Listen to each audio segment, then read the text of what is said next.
Seriously, why hang around? This is, I hate to say it, this could be not quite once in a lifetime, not unless you're only born in the last 3 years and 364 days. But this is a magical moment, and I fully appreciate that some people are left completely cold by sport, by some sports, by all sports, by this sport, by that sport, by the other sport, by sport. But this is a moment of, and I also, of course, fully appreciate that this does not involve Scotland or Wales, but we are in a moment of extraordinary. What is the word? That message Tom read out at the end from Greg in Dorset. Can you tell me why, when I think about England and the World Cup, I have to stop myself from welling up? I'm taking my dad to a fan zone tonight. Come on, England. And that montage that they put together. There's some beautiful stuff on the breakfast show today. Some lovely little contributions from England heroes of yore. If you're very nice to me and you meet me in public at any point in the not too distant future, and you ask me very, very nicely, I might tell you the ones that didn't contribute because they demanded a very large fee. But the ones that did, all lovely, lovely people, all making beautiful contributions and all sorts of speaking to something that is actually quite hard to pin down. It really is. Right, for the avoidance of doubt, and I think you know this, I feel it. I feel it in my waters. I feel it in my blood. I feel it in my bones. Well, how does the Wet, Wet, Wet song go? I feel it in my finger. Sorry, I promise not to sing again before the end of the programme. But I completely feel it. I won't tell you which family member it is, but they clearly don't, because they just messaged me to tell me that Toy Story 5 is on at our local cinema at 8 o'clock tonight, and would I like to go with them? To which there is, of course, only one response. So clearly not everybody feels it, but it's not that I want to talk about today. Because, and also this is not confined to England, it's just today that we find ourselves in this extraordinary moment. But the question of what it is we're feeling applies to everybody. It doesn't have to be specific to football, does it? It doesn't have to be specific to football. It could be, I suppose, broadened out, but for the purposes of today's conversation, it's almost tailor-made for our programme, this question from Greg to Tom. Can you tell me why, when I think about England and the World Cup, I have to stop myself from welling up? That's really the question. I mean, listen, don't panic. I'm probably going to do a 20-minute introduction to this programme anyway, but that, I think, is going to be the question that we end up asking. Why do we well up? Especially people who aren't particularly interested in football the rest of the time, or aren't particularly, they don't fetishise flags or engage in behaviour regarding inanimate objects to camouflage the fact that they don't have much emotional connection with other human beings. They'd rather get excited about a statue or a flag than they would about a person in need of help or a human being in need of succour and support. Some people, of course, would much rather go to see Toy Story 5 tonight, but that's not who I'm talking about. I'm talking about the what of it, not the why. What is it that we feel? What is it that explains why Greg is welling up? Why you had goosebumps down the back of your spine listening to that commentary? What is it? What does it touch inside us? What do these moments reach that other moments cannot reach? You know the number. You can book your place early today, 0345 6060 973. Why do we all go a bit mad at moments like this? What I want to pin it down. Well, I don't know that we can pin it down. It would be like trying to nail jelly to the wall, wouldn't it? But what is going on? Listen, if I were feeling... No, I think this is fair. You've got 22 men kicking a bladder around a field, right? However you break it down, it's a little bit illogical or irrational that the whole world stops to watch these moments. Various permutations of 22 men kicking an inflated bladder around a field. Some of the highest paid athletes that our civilizations have ever created. Not quite life and death. There's that great, is it Bill Shankly, the quote about football's not a matter of life and death? I can assure you it's far more important than that. The Liverpool legend Bill Shankly, I think it was him. And he was touching into what we're going to try to tap into today when he said that. He was touching, wasn't he, on this... Is it a sort of cognitive dissonance that you simultaneously know it doesn't matter, but it's also the most important thing in the world? It's pointless. It's 22 men kicking a bladder around a field. But I will scream with delight and passion. I mean, I was watching watching the Croatia game in the in a bar. I couldn't even understand the commentary. But goodness me, jumping up and down, pumping my fist like an idiot. Why? What does it actually touch and tap into? 0345 6060973 is the number that you need. I was going to look at what's changed, why we are in a period that feels pretty purple. It feels pretty golden. When I was growing up, largely as a consequence of newspaper coverage and really nasty men that used to run the tabloids in this country, it was open season on footballers. They would be attacked. They'd be written about in the vilest terms. But then, of course, I remembered what happened when three black men missed penalties last time we got close to absolute glory, and the whole country, not the whole country, but a significant part of the country went full national front. So it would not be right of me. In fact, it would be a touch of the old white privilege, wouldn't it, to suggest that this is a golden era for not just football but also harmony. Everybody loves Jude Bellingham this week, but they didn't love Marcus Rashford and Bukayo Saka when they missed penalties. So there's always something dark and nasty lurking below the surface of these feelings. But on days like today, I think, and again, please correct me if I'm wrong, but on days like today, I think we can focus on the positive and just try to work out what the positive is. Why? Why do we feel so much about this? Why does it touch us in ways that we are not embarrassed by? Because we live in a society, we live in an environment that doesn't encourage embarrassment. Nobody's really embarrassed about this. Don't be boring. Don't message me. Of course you can if you want, but I'm not going to read it out to tell me that you're bored by football, because in a way, this hour is for you. This isn't really about the aesthetic joy of watching 22 men kick a bladder around a field. Two of whom are, of course, allowed to touch it with their hands. But this is actually about what it is you don't feel that the rest of us do. So it should, in some ways, be more interesting to people who are left completely cold by events like this. Completely cold. It should be more interesting to you than it is to the rest of us who are just trying to self-diagnose a curious fever. Football fever. You're going to get a little bit pompous about it, but maybe that's what the song's about. We're football crazy.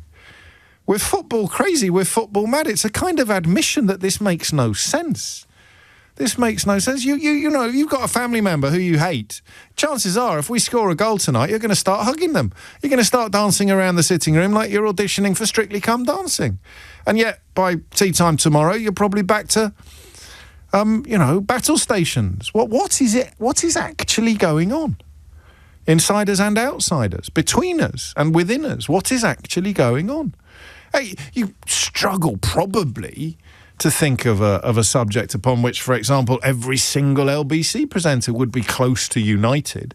I can't speak for all of them, but certainly colleagues and friends with whom I may passionately disagree about some subjects, some of which are based on intellect, some of which are based on emotion, will be feeling something very similar today. I normally get a bit jealous when other programmes do something that I think is brilliant, and I wish I'd thought of it myself. So hearing Tom today playing out great messages of support and encouragement from other football players just made my heart swell, just made my tear ducts tickle. It didn't make me go, oh, flipping out, why didn't I think of that? That would have been brilliant. So it just reaches parts that other moments cannot reach. Yeah, all right, you can also touch the ball when you're doing a throw-in. Thank you, Perry. Everybody loves a pedant. So what is it? And I think the way to approach this is actually to address the people whose messages I'm not going to read out. The people who are minded at a moment like this to ignore the fact that millions and millions and millions of their fellow countrymen and women are in a state of high excitement, huge anticipation, magical moments, and your response is to go, well, I don't care, well, I don't like it, not everybody's interested.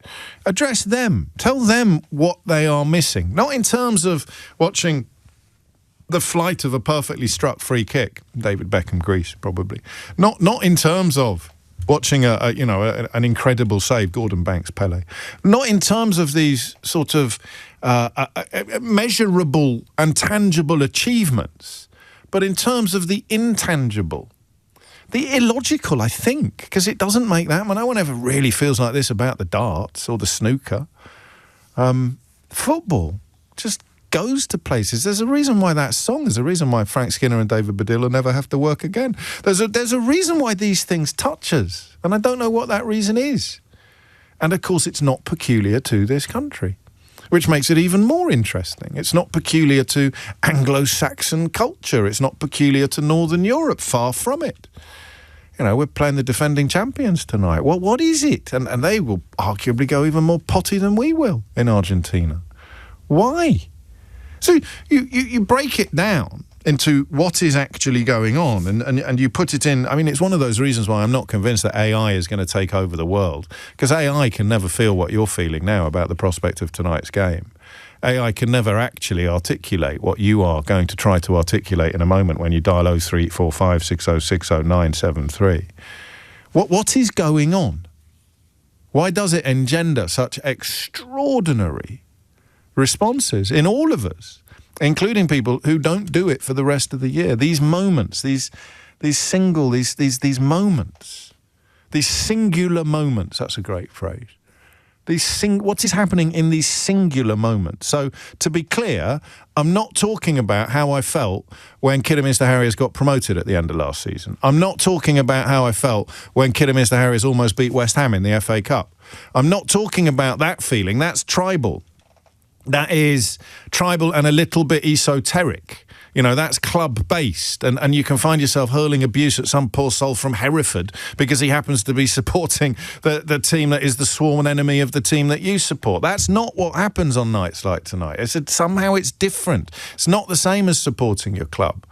It's less motivated, actually, by animosity and antipathy, and it's more motivated by something warmer, something positive. What is it?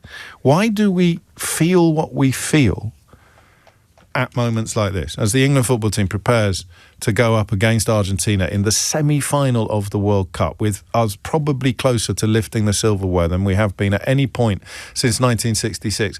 What are you feeling, and why are you feeling it? All right?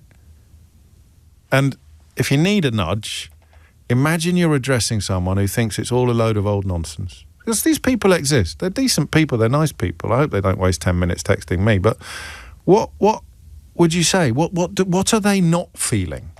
Sometimes that's an easier way to work out what we are feeling, is by telling people who are not feeling it what they're missing. Well, why? Why is Greg welling up simply at the thought of England's match coming up at 8 o'clock tonight? Why am I? Why did I have sort of shivers running down my spine when Tom played out that montage a moment ago? What? Yeah, all right, it's a classic Marvin Gaye question. What's going on? What actually is going on? Because it doesn't make any sense at all at first glance. Let's try the second, the third, the fourth. All right, you ready? 0345 6060 973.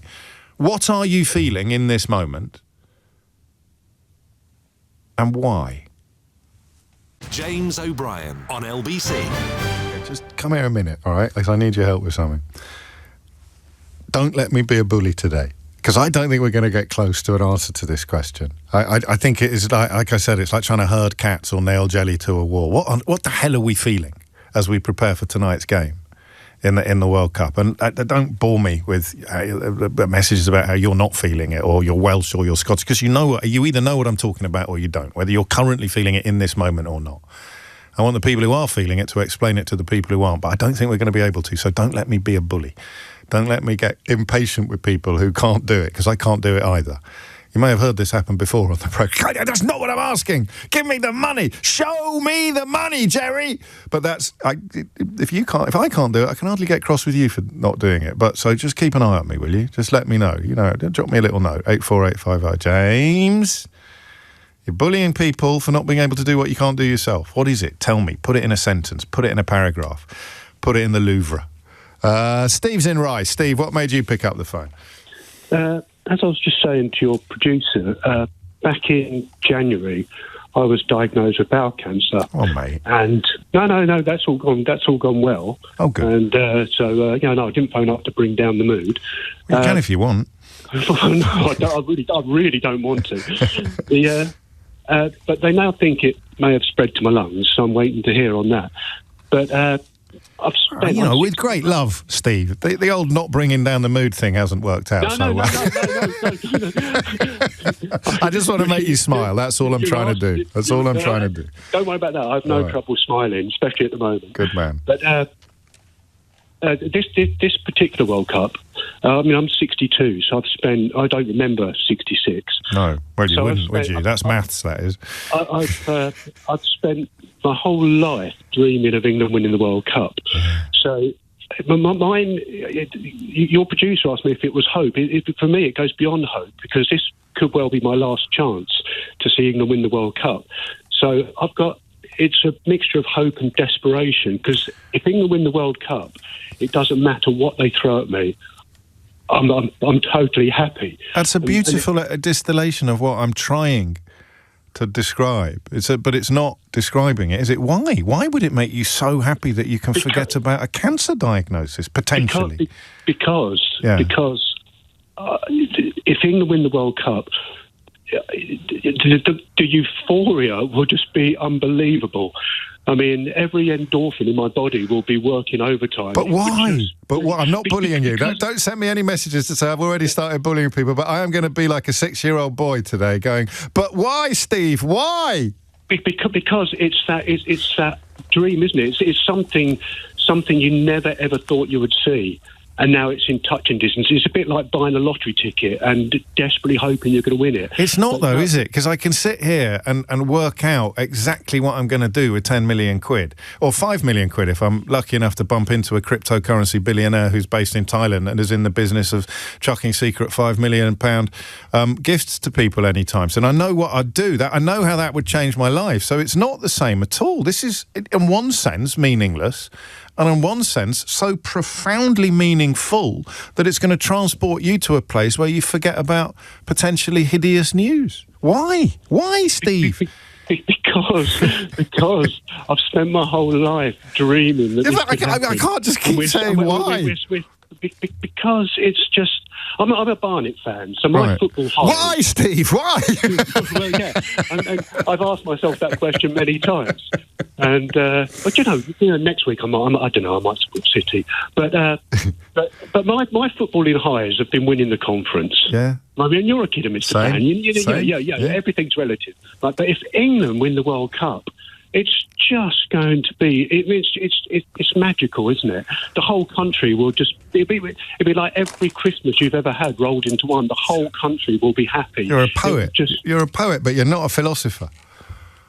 Because you're no closer to the why of it than I am. You're just describing the what of it. We're going to feel this, we're going to feel that, but we don't know why. Why? It's 22 men kicking a bladder around a field, and yet we're going to feel like all our Christmases have come at once.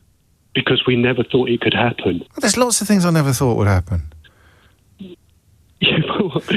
Yeah. It's mad, right? It's mad. Yeah, but no, it is mad. It is mad. Do you mind if I call everyone Steve for the rest of this hour? So I don't have to check the... When I find myself moving towards the why, I'm just going to say, why, Steve, why? Even if I'm talking to Jim or Talia or Alison or Ian. Is that all right? I'm going to use your name as a sort of honour.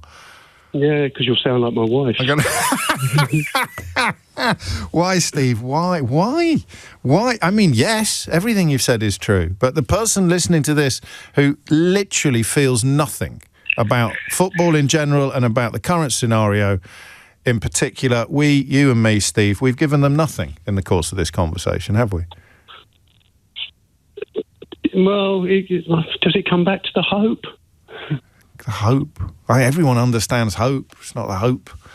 It's the hope that gets you. It's the despair. I can deal with the despair. It's the hope. Is it hope? Is it but hope? But why? Why don't you hope for good health? You hope for long life. I wish you both, Steve, as indeed does everybody else listening to this programme. What a remarkable starting point for the madness of what we feel, that it can be so profound and so powerful that it can even eclipse the kind of situations that you have found yourself in recently and may yet find yourself in again, although, please God, you don't. I pray to the gods of football, all the gods you've got. So why, Steve? Why? Why do we feel what we feel in moments like this? Thank you. Jim's in Northfields. Jim, what have you got?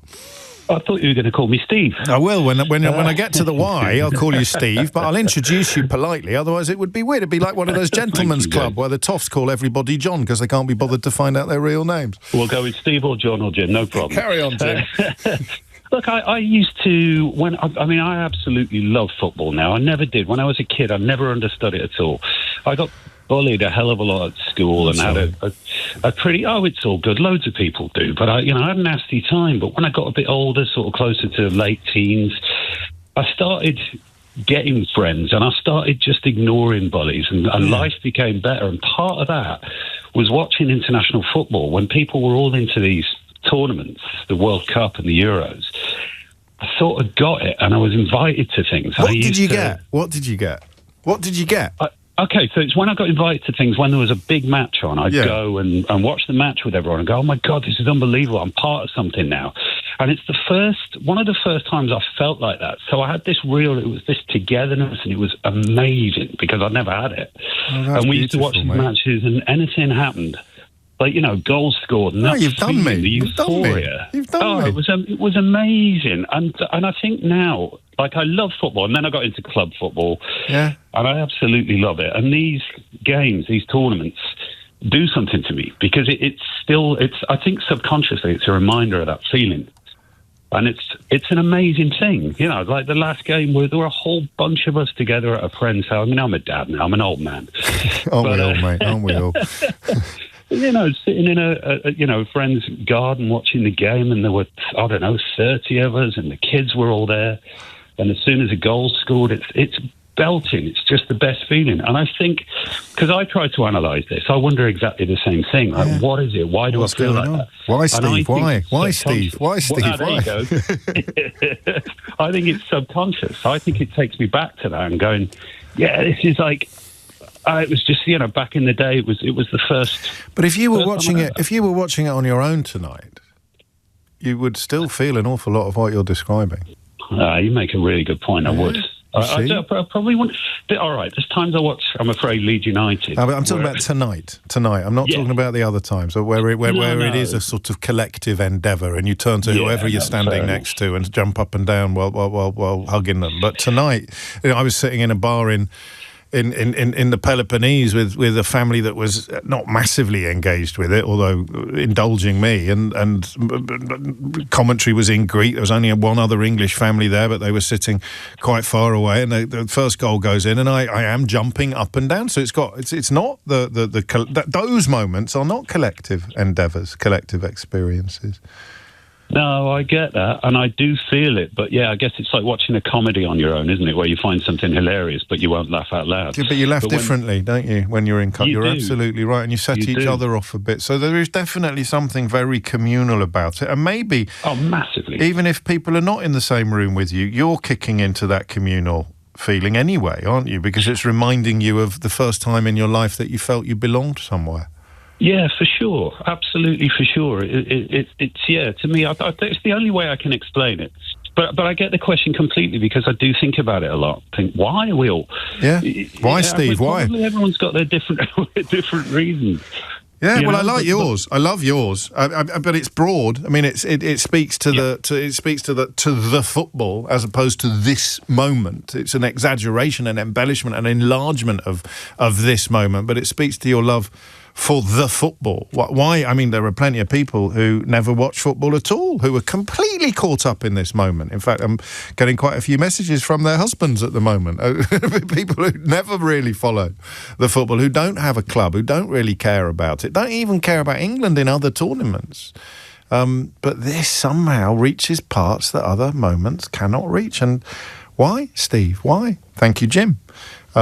It's coming up to 10:30. You're listening to James O'Brien on LBC. Let me read you a couple of those messages. It's a time of unspoken unity. Stuart picking up on Jim's point. My wife hardly ever watches football. She says she's a Villa fan, but she can only name Ollie Watkins. But the World Cup and the Euros, she watches every match, and she dresses up the house. Why? Is it unity? Yes, an expression of unity. Is it? I mean, if I was going to get really soppy about it? Is it a very rare opportunity to demonstrate that actually, given the chance, we all quite like each other, rather than very much in this era accepting the invitations to bite chunks out of each other and to hate each other? It's simply saying, do you know, to paraphrase the late Joe Cox, that we do have more in common than what sets us apart. I don't know. Is that too soppy? Why do we feel what we feel at times like this? 0345 6060 973. It's 10:30. Dominic Ellis is here now with your news headlines. James O'Brien on LBC. It is 33 minutes after 10. You are listening to James O'Brien on LBC. It was the Mexico game, not the Croatia game, that I was watching in a Greek bar, not able to understand any of the commentary and not in any sense. Well, look, I'll just say, there's 4 of us sitting at the table and I was the only one that jumped up and down in the whole bar. And I didn't feel a single modicum of embarrassment. So I think everyone who's talking about community and unity is right. But it's not the whole story, is it? Why do we feel what we feel? Why do these moments? To go back to the end of Tom Swarbrick's show this morning and the message from Greg in Dorset, which inspired this entire phone-in. Can you tell me why, when I think about England and the World Cup, I have to stop myself from welling up? Let's get back to that question as well. Why? Why does it trigger emotions, often, particularly in men, and I'm not suggesting Greg is one of these men, who aren't very emotional anyway, aren't very good at articulating their emotions, aren't very open, and yet on this, they will cry salt tears. Why? What is actually going on? Dan's in Lincoln. Dan, what would you like to say? Hi, James. 10 years of listening to you, I never thought I'd be actually ringing you about England and Argentina. Here you go. But it's Here we are. That I am. Yes, great that I am. For me, it's a bit personal, really. I'm a couple of years younger than you, and when I was younger, my dad used to have football on, and I used to be bored out of my tree watching him watch this because it'd take him away from me. Yeah. And then the game that changed it all was the Maradona game in '86, the quarter-final, June the 22nd. Yeah. And I saw my dad become so animated for the first time and so devastated, and something sparked in me. And for 40 years of following football avidly since then, and now I feel like we've got 11 people about to go out who weren't even born then, who are about to kind of go and hopefully resolve all of that for us. So it's quite a personal thing for me. You know, my dad sadly passed away last year, so he won't have the chance to perhaps see it. But and also there's this fear of achievement in us. You know, when you fear actually being successful, yes, like most of the English do. Well, historically we have, yeah. Yeah, we have, but we're not very good at success, are we? We're not like the Americans. You know, we're rubbish with success, and I'd like us to get rid of that feeling. It feels to be in retreat a little bit, that kind of, although, I mean, to be fair, I think everybody who's contributed to the programme so far would have been insulated by their ethnicity from what happened when those 3 lads missed the penalties. Because I'm getting a couple of messages saying actually it has been spoiled forever for me. This phrase here from Keith, they've yucked the yum we used to feel, is pretty powerful. What will happen if it's a black or a mixed race player that makes a mistake tonight? And let's just hope we never find out. But that's that, and I'm not making light of that, and I've got room on the switchboard for people who want to go further into that. But you're still not, because, I mean, why, Steve, why? I would now say to you, Dan, did your dad care so much about this? It doesn't really make sense on any level. No, it doesn't, I guess. And I guess I'll never get a chance to ask him about that one.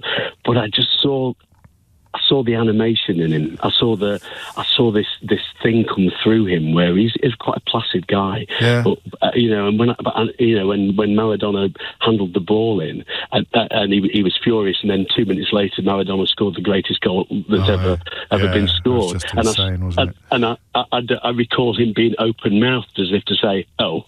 So it touches you. I mean, maybe there are millions and millions of quite individual answers to this question. There's a commonality that's triggered by these moments, but it's born of something very personal and something very specific. You couldn't separate it from your dad. Perhaps not. I would really like to see us overcome this fear of success, though. If you remember in Euro 96, we were heading towards it. There was a swell of good feeling around that time because of what was happening in the country. And I'd like us to see us go over that line to see actually what happens in this country. I get nervous when people who know what they're talking about start talking about how we're in with a really good chance of winning the World Cup, you know, and that's happened. I mean, I think even David Baddiel posted something along the lines of "It's coming home," and it really is this time. But none of this, and I said this would happen, and I don't think I've lapsed into bullying people for not being able to do what I can't do, but we can't pin it down. Maybe that's the magic of it. Dan, take care. Maybe that is part of the magic of it. That is it. Tennyson, ours is not to reason why. Ours is just to do or die. Okay, pretentiousness alert. So compare it to war.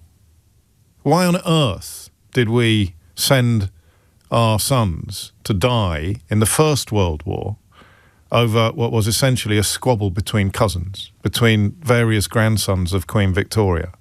And why did we feel such extraordinary... I mean, it's evolutionary, and football is the nearest that we get to that. There's a reason why the iconography is often quite military. You know, there's kind of Henry V type echoes, and the cross, of course, of St. George. What is happening inside us there is that we're actually turning off critical thinking. We're doing that thing that Keats wrote about. I told you I was going to get pretentious. You've already had your Tennyson. Ours is not to reason why. Ours is just to do or die. It was Tennyson, wasn't it, Keith? From Tennyson, a little bit of Keats, not in his poetry, but in his letters. Keats wrote of his yearning for a life of sensation rather than of thought. And that's what this moment gives us, is we don't actually have to think about anything. Old Steve doesn't even have to think about the possible return of his cancer. You can turn off the life of thought. You can turn off the voices in your head. Whether you do yoga or whether you do golf or whether you just like trance music, we spend our lives pursuing the things that free us from the quotidian, that allow us to turn off the noises in our head that are constantly questioning and quibbling. The better you are at yoga, the more peaceful you will be. Most of us never discover that kind of thing. Call it Zen, call it what you will. Football, oddly, despite the fact that we can move on a knife edge from being transcendent with joy to being violent with anger and fury, we're not thinking while we watch. We're not thinking. We're just feeling. It is, pretentiousness alert, what John Keats described as a life of sensation rather than of thought. And of course, sensations can be violent and negative as well, but you're not thinking, you're not analysing. Excuse me, unless you've accidentally tuned into this programme, in which case we're doing the polar opposite of what we should probably be doing and trying to analyse everything. Gary is in Calais. Gary, what have you got? First off, sir, the Tennyson's being ironic. If you want to do the poetry, yes. A corner of a foreign field that forever shall be England. Okay, that's what you look. What yes. you're looking at is a myth. Yes, now, it is, isn't it? A beautiful myth. A beautiful myth. It's a myth. Yeah. I was there. Okay, I can say that. I'm 70 years of age. I remember it well. I can shut my eyes and I can remember it. For everyone else, it's a myth. Did it really happen? It's like the Odyssey, Odysseus. Did it happen? It's there in the subconscious. We don't know. And look at when it happened, 60 years ago. The height of Cool Britannia, the 60s. Yeah. The Beatles, fashion. It had everything else of it in black and white. 20 years after the war. A Russian linesman. Yeah, it was redoing World War II.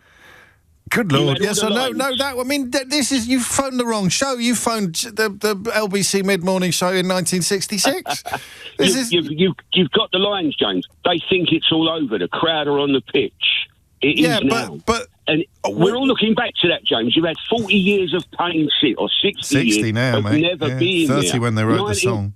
1970, when it all went terribly wrong. Yeah, but if we'd never won the World Cup in 1966, I don't think that the phenomenon that we are discussing today would be measurably different, would Correct. it? Right, so it's not all about that. Go on. I'll tell you why. When did the World Cup become popular in 66? I don't know. Quarterfinals? When we beat Portugal. Yeah.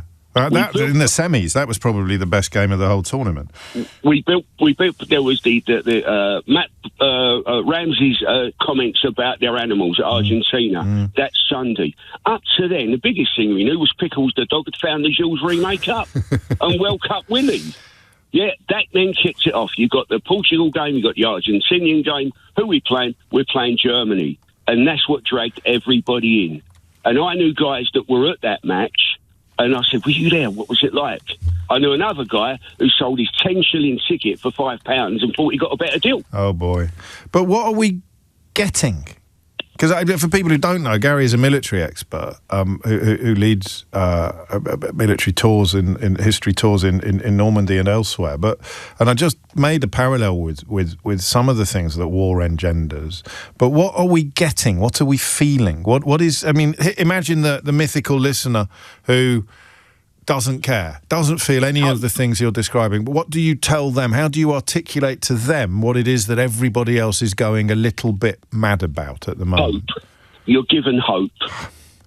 But then I'm going, why, Steve? Why? Because why do you hope for this so much more than you hope for other things? You know, hope is a many splendid thing. Why this? Why do we hope for this so much? You take it back to 66, everything you've ever seen in 66. You talk to people that were never there, never went through it, never see Bobby Moore raise that trophy, never see the three West Ham lads. You know, West Ham, they won the FA Cup, the European Cup and the World Cup. You get that trophy. No one's ever seen that, but you've all spoken about it. You've all seen it on the TV. You've phoned up radio shows. You've spoken about it. Yeah, but that's not, because again, I still think we'd be where we are today if we'd never won it before. So it's not just hoping to repeat history. What do you feel when the ball goes in? That some people watching would just go, meh, yeah, whatever. Let's watch Bargain Hunt on the other side. Last night, Spain beat France 2-0. Yeah. It was on Bastille Day. Last night, I sat out in the courtyard. When that final whistle went, there was not a sound over the valley. Yeah, but you're giving me the whats. You're giving me the whats, not the whys, Gary. It's not like you. You're normally the king of the whys, mate. The king of the whys. But there's no why. We can't do it. It's a life of sensation rather than of thought. The whole point is that you can't explain it or articulate it. You just feel it. It's ticking your boxes. And it goes down to emotion. Yeah. It pushes the emotions. And who knows why? We'll never know why. Don't need to know. Nobody knows. Are we born with hope? Why have we pinned it on this? Because we've been told to. There is that attitude. I think there is. It sells beers, it sells shirts, it sells advertising. Not just here, all over the world. We have been told that this is that old Shankly quote about more important than life and death. It was tongue-in-cheek at the time, but it spoke to an eternal truth, and that we've just been told this matters more than that does. This matters more than this does. This matters more than this does. And on the war thing, look at the quote, the manager, I can't remember, it was Liverpool or Man United, I think it was Liverpool, when he was in Rome. They were playing a German team. And they said to him, have you ever been in Rome before? And he went, yeah, last time on the back of a tank, and we beat the Germans then.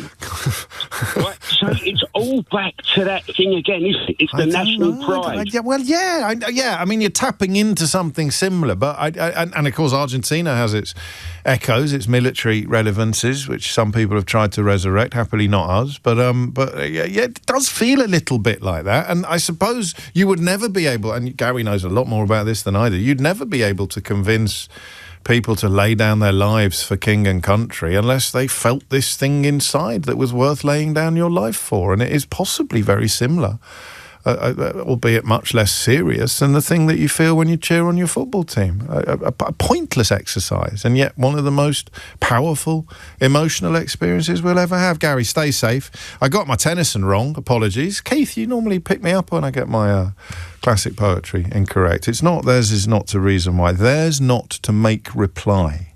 Theirs not to reason why. Theirs but to do and die. Into the valley of death rode the 600. Obviously, the charge of the Light Brigade is not the historical parallel that I am hoping to see reflected against Argentina tonight. James O'Brien on LBC. 10:49 is the time. What is going on? Question I've asked you a million times. First time I've ever thought, actually, that's not the point. The point is that you can't tell me what's going on. I don't think there'll ever be another phone-in quite like this. I'm enjoying it enormously, but we can't pin... So, yes, of course, unity, pride, patriotism, all of those things, but we can't quite explain why our emotional reaction is so enormous. Our emotional reaction to something that, if you broke it down in mathematical terms, if you broke it down to brass tacks, it's meaningless. It's pointless. It's 22 men kicking a bladder around a field. But it's the most important thing in your life tonight, if not already. And if it isn't, that's fine too. But you can't deny the fact that there's someone over there for whom it is, and we don't know why. And we probably will never know why. Although, I mean, this is really clever, I have to say. This one has given me lots of food for thought, and it has a very tangential link to Jude Bellingham as well, actually. Identically tangential to the link to Jude Bellingham yesterday when I did my world exclusive football story live on LBC. This is from Dave, who's in Droitwich, just up the road from Stourbridge, which is, of course, where Jude Bellingham hails from. And he says, I have my hammer and jelly, referencing my suggestion that trying to pin down what's going on here is like trying to herd cats or pin jelly to a wall. We crave the sense of belonging and shared connection. Yes. It's about collective effervescence. Durkheim is your man. The god of the clan, he quotes, can be none other than the clan itself, but the clan transfigured and imagined. This is getting close to nailing it.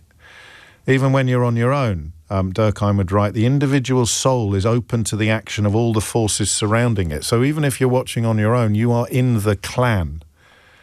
You know, that extraordinary call, it was Jim, I think, in Northfields, having had a really tough old time at school. The first time he felt that he really belonged, the first time he felt he was really in a clan, was when he started watching international football with his mates. Even if you weren't watching it with your mates, that feeling has already been engendered, so that when you watch it on your own, the individual soul, writes Durkheim, is open to the action of all the forces surrounding it. Shared intentionality, more philosophers, Searle and Tomasello, we are watching, we are hoping, we might win.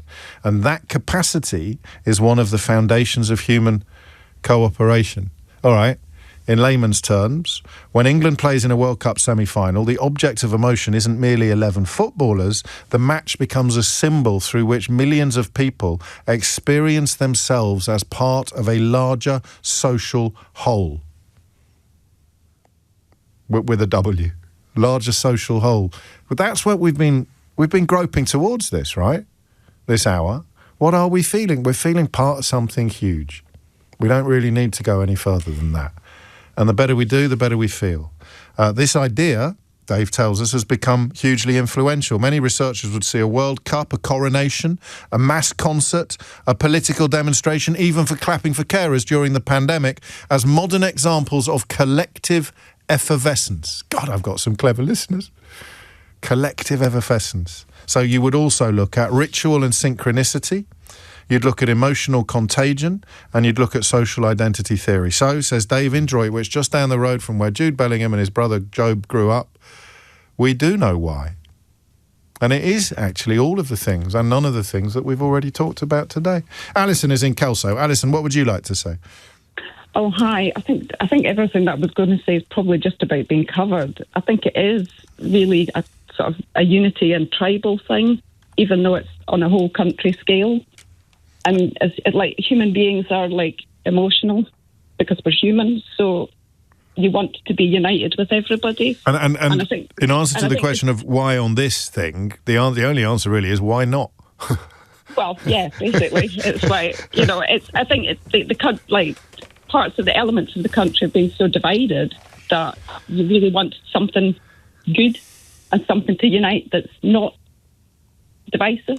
Yes. Oh, well, although, I mean, to go back to that message, and I know he's not trying to rain on anyone's parade, we no longer have that feeling around these parts, James. Ever since mistakes by the black and mixed race players invited racist reactions from the so-called supporters, who then lord them up when they score, they've yucked the yum we used to feel. I'm feeling really nervous about what will happen if it's a black player or a mixed race player who makes a mistake tonight. So, unity has been polluted, perhaps, by recent events. There is a bit of that, I suppose, but, I mean, hopefully for their sake it doesn't happen, but or for all our sakes, but especially theirs. that's football, you know. I do. Anybody can make a mistake at any point. Goalies make mistakes, and you know, it can happen to anybody. It doesn't matter who you are. The best can make mistakes. Of course. You know? No, of course. And that notion of collective effervescence is that I'm not going to try to work out why I'm feeling what I'm feeling. I'm just going to let myself feel it. Because it's lovely and it's wonderful. And if it doesn't curdle, if it doesn't get polluted, if it isn't spoiled by people, then we will feel it and remember it for the rest of our lives. Alison, thank you. Lee's in Sheffield. Lee, what have you got? Oh, hello, James. Hello, Lee. Good morning. Yeah, I had a massive gulp this morning when I listened to that clip, and I had to ask myself the question before you started the actual phoning. Same, actually. It's exactly the same thing that happened to me at like 1 minute to 10 this morning. I was just, what's going on? So I did think about it, and I was thinking, well, it reminds me of being young and playing football. Yes. When it's fit, healthy, and also it's the ultimate dream and desires. If you're any good at football, you dream of playing in a World Cup. If you're no good at football, you imagine a dream of playing in a World Cup. But it holds a fantasy element, a memory of childhood for me. Yes. Sorry, and then I thought the other thing is that if football is essentially a reflection of the human condition. I remember the World Cup semi-final, 1990, which I call my first World Cup. It wasn't. Mexico was my first. But my World Cup was 1990. And when we went 1-0 down to Germany, I went to my bedroom and I prayed. We get an equaliser, and we went back downstairs, and he scored, and he was just utterly. And now you're a monk. Is that the payoff? You've been a Benedictine monk for the last 28 years. No, I've ended up a Sheffield United fan, so don't know what I'm telling you. You get plenty of penance. You got it. I'm a used Catholic as well. So, anyway, here's the question that none of us can answer, and I think it's good that we can't answer. Why do you care so much about the result? Tonight, well... and not just tonight, but then, when you were praying, when you were on your knees in your childhood bedroom. Oh, yeah, well, I don't...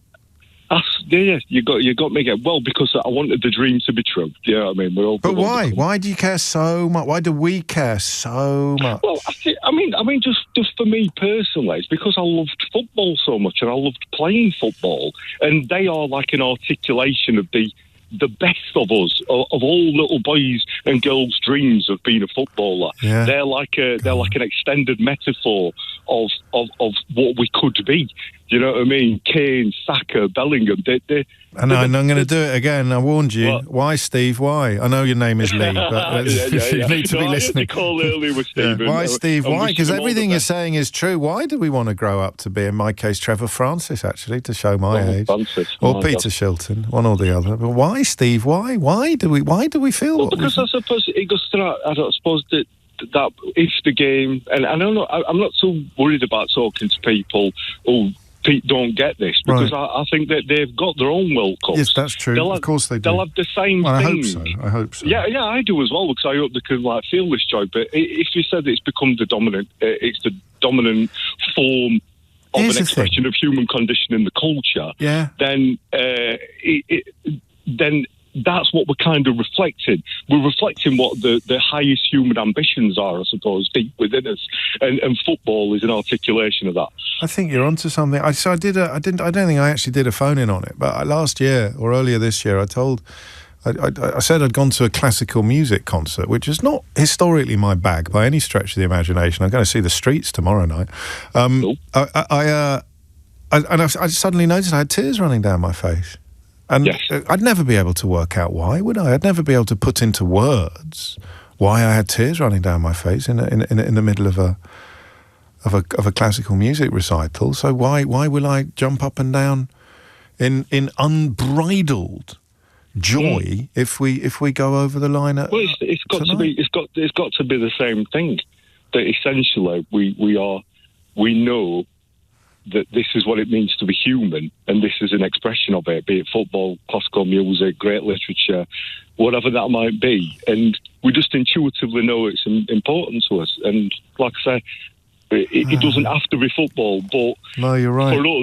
For us, obviously, as I was brought up, and where we're in Sheffield United, Sheffield Wednesday, it's been my entire life. So Sheffield, England, is a way that I can celebrate that in a way that I can't Sheffield United. Well, not lately anyway. My mum supports Sheffield United, actually. Thank you, mate. That was lovely. That was really lovely. What an amazing hour. And normally I get frustrated at the end of an hour if we haven't actually got any scores on the doors. Do you know what I mean? I'd be like, well, hang on a minute. I'm no clearer now. Well, I am a bit clearer now. That's the point.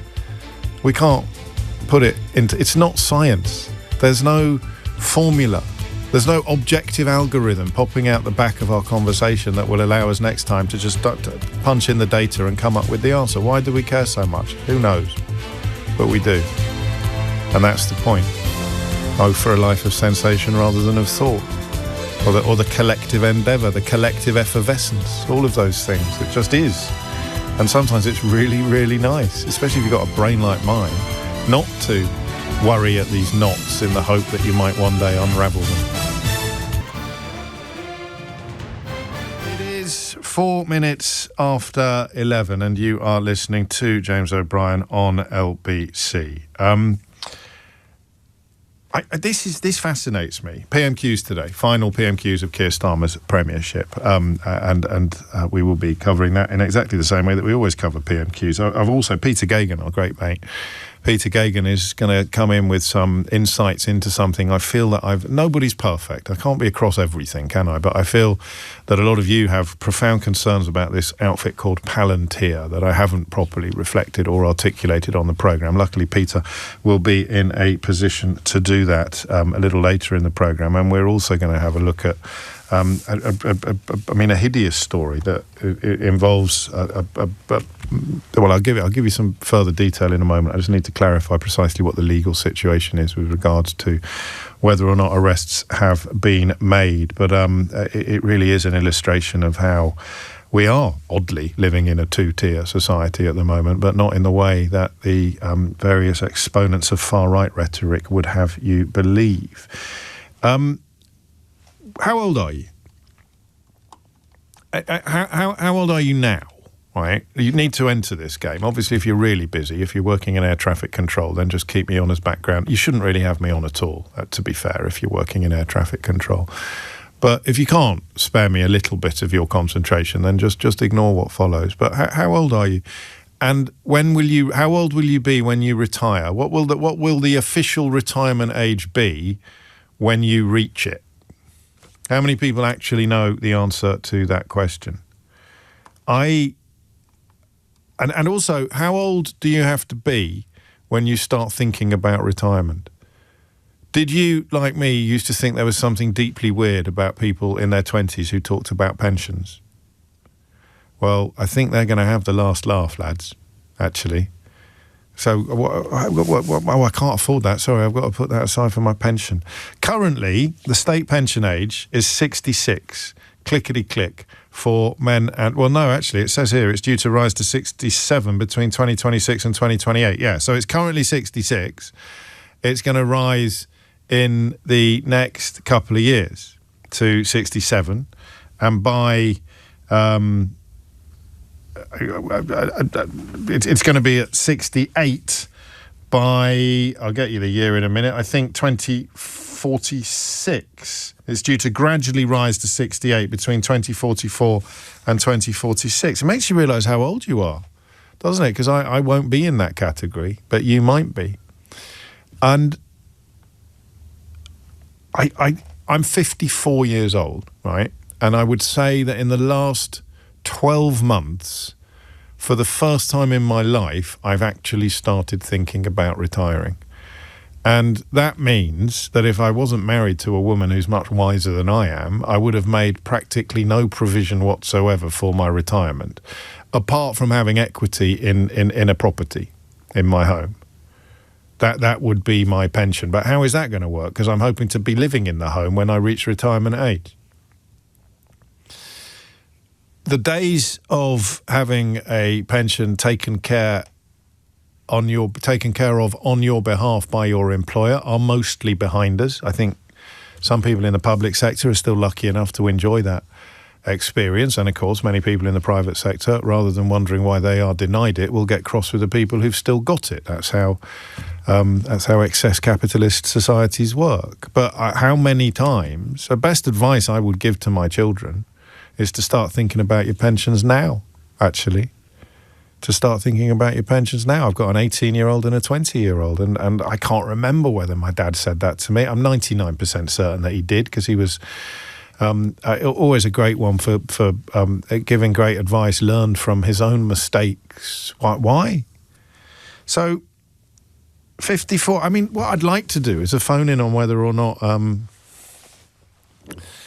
normal. If you've just tuned in, I should probably clarify a little bit, folks. Give me a ring. Am I normal? 0345 6060 973 will be here all day.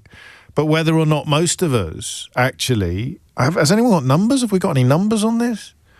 Most of us do not think about the finish line, except in the vaguest of terms, until we are approaching it, until we can see it. And that's why I mentioned my age. When does it come into focus? When do you start looking at the finish line? Because I was away last week, as you know. And there's always that little bit of you. I'm very lucky. I find myself halfway through the second week of my holiday. I start looking forward to getting back to work, particularly when the news agenda has been febrile, shall we say. I'm not referring to the murder of Anne Widdecombe. I'm talking about the much, much less serious events that unfolded while I was away. And you want to be on air for this stuff, or at least I do. So there's a little bit of me that's thinking at the age of 54, wow. It's, we are going to reach the finish line. We are going to end work. And my line of work, it could happen before I reach the retirement age, and I won't be required necessarily to hang up my headphones when I do reach the retirement age. In some jobs you do. Do you know, if you'd met me 10 years ago, well, you did, didn't you, if you were listening to the programme? So you may, if you've been paying attention, know the anecdote that I'm about to share with you next. I used to work in a shop called Aquascutum on Regent Street, which was a little bit like Grace Brothers. It was a really old-fashioned department store. It only sold clothes, so you didn't have, it wasn't a classic department store. It was solely clothes. It was good old-fashioned men's and women's tailoring. Margaret Thatcher used to get her clothes there. John Major used to get his clothes there as well.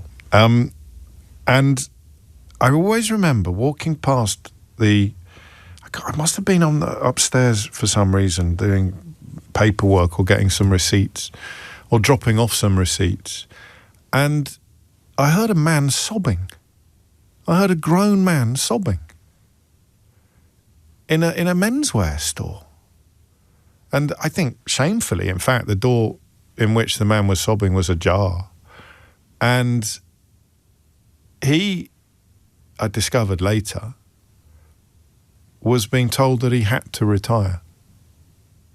He was being told that he had reached the statutory retirement age, and they had considered his application to carry on working after reaching the statutory retirement age, and they had decided that that was not going to be able to happen, that it would set an unjustifiable precedent, and it broke him.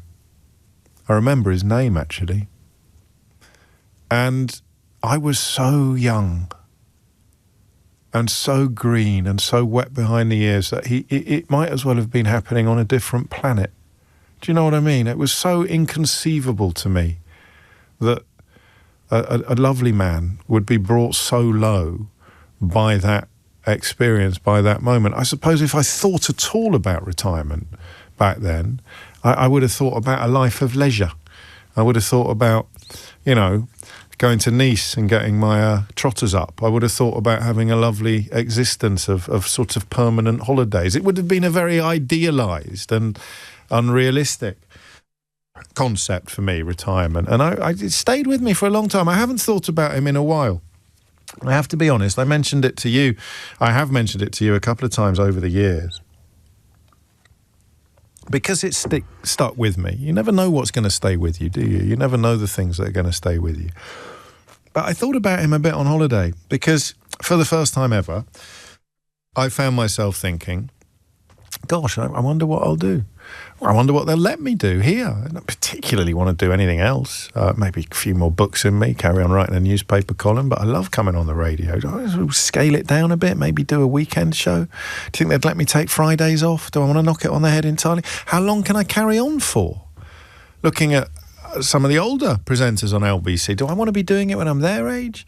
Do I want to be doing it until I get my sandwiches wrapped in a roadmap? I just having these thoughts at the age of 54 for, I think, the first time in my life. What happens next? And that is entirely, or almost entirely, unfinancial.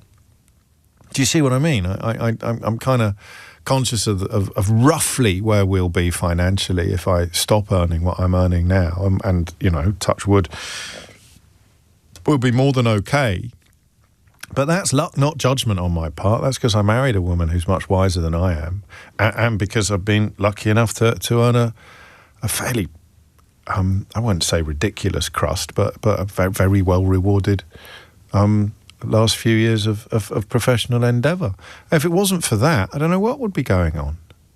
My dad lost his job on the Daily Telegraph pretty much at the moment I left public school, and the expense of sending me to that school was so great. I only realised this after we lost him. It took up such a huge chunk of his income that it was almost, I mean, it was beyond cruel that those two events coincided, because that money was, you know, ideally he'd have another 10 years earning that kind of money and he'd be able to keep it all. It would all be for him and mum. They wouldn't have to spend it on my school fees, which were even then immense compared to what they are now. And it affects everything, doesn't it? If your earning power in your own calculations is curtailed early, then when you reach retirement, you are not as secure, you're not as comfortable as you thought you were going to be. I'm sharing all of this with you because I'm going to ask you to share with me. It's not necessarily relevant to the question that I'm going to ask. It's my relationship with retirement. Because when I read stories like the one that is on the front page of the Times today about millions more people having to work until they are 68 before being able to claim their pension, I have a curious mixture of responses. One of which is, and I've told you this before, what the hell is going to happen when all of the people in their 60s, their 50s and 60s now, who are living in rented accommodation and paying the rent with their wages, what the hell is going to happen when they want to or have to retire? I think that's one of the biggest time bombs ticking below the population of this country. I'll say it again. What on earth is going to happen when all of the people, all of the workers in this country in their 50s and 60s who are currently paying their rent with part of their wages, not their mortgages, that's a slightly different it's a very different proposition. What on earth is going to happen when they want to or have to retire? Who's going to pay their rent? How is their rent going to be paid? That, I think, I could be completely wrong, and if I am, you'll tell me, 0345 606 0973, but it strikes me as an enormous iceberg upon the horizon of our national endeavour. But it's not what I want to talk about today. I want to talk about your relationship with retirement, and if it's not good, then perhaps you can share it as a warning to others. And if it is good, try not to sound too smug. I say that, as you know, very affectionately. But what happens? What happens when it comes around? Were you ready for it? 0345 606 0973. And forgive me, but I'm much more interested in what happens if you weren't ready for retirement. Because I'm 54 and I'm only just thinking about it now. 12 years away from D-Day. 12 years is not long enough to make any really profound and meaningful adjustments. Well, I don't know whether it is or not. Someone will tell me. But what happens if you haven't prepared for it? And in terms of your personal relationship with it, have you realised very recently that you can't afford to retire ever? You don't yet know whether or not you'll be able to finesse a working life well into your 70s, but you know that your current financial situation means that you will have to try. Have you woken up? Because 54 is my age, and it's the point at which, if things had gone differently for me, if the cards had fallen differently, this is the moment in my life where I would have gone, oh my God, I'm an idiot. I am not ever going to be able to retire. And I don't know what's going to happen to me when I have to.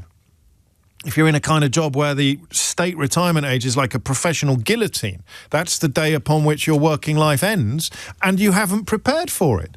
What is going to happen to you? What is happening to you now? 0345 6060 973. So it's a funny one, because I think everybody's relationship with retirement is going to be different, and I don't know how much interest or patience we've got with people who have done everything right, although I bear you nothing but envy and admiration. How scared should we be about our population's preparation?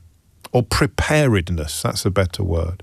How scared should we be about the population's preparedness for retirement? And I'm sorry to keep wanging on about my age, but I think it's pertinent that a relatively intelligent, well-educated, thoughtful person hasn't given much thought to this until the last 12 months. 54 years old, oh, retirement, where do I sit? What's my relationship with retirement? So, what's going on?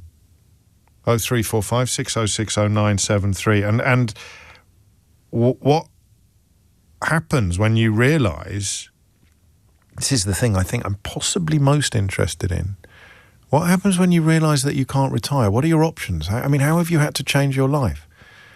We all grew up, didn't we, thinking that, was it 60 when I was a kid or 65? But we all grew up thinking somehow you knock it on the head when you reach a certain age and you just put your trotters up and the rest of the life is golden. And in large part that was true, because most employers had inbuilt pension schemes and they don't anymore. What happens? What happens, or what happened, because you've already been there, when you realised that you weren't actually ready to retire, but the world required you to retire?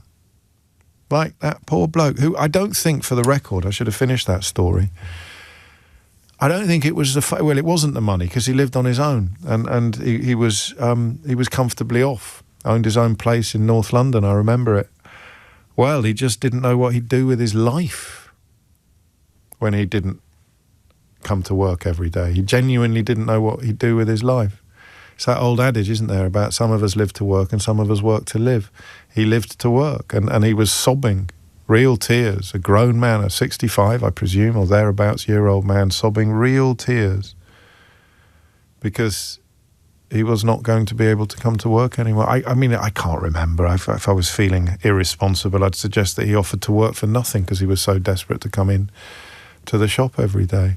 That's the emotional side of not being prepared, not being ready for retirement. I'll take that as well. But I'm also interested in the financial side of it. And if you want to get apocalyptic about it, tell me about the iceberg. What the hell happened? So on the one hand, you've got people who do physical work, in which I'd include actually postmen. I was thinking about our postman the other day, and he puts a flipping shift in. By the time he's in his mid-60s and he's told he's got to work for 3 more years, that's going to seem to me to be pretty unreasonable and pretty unfair.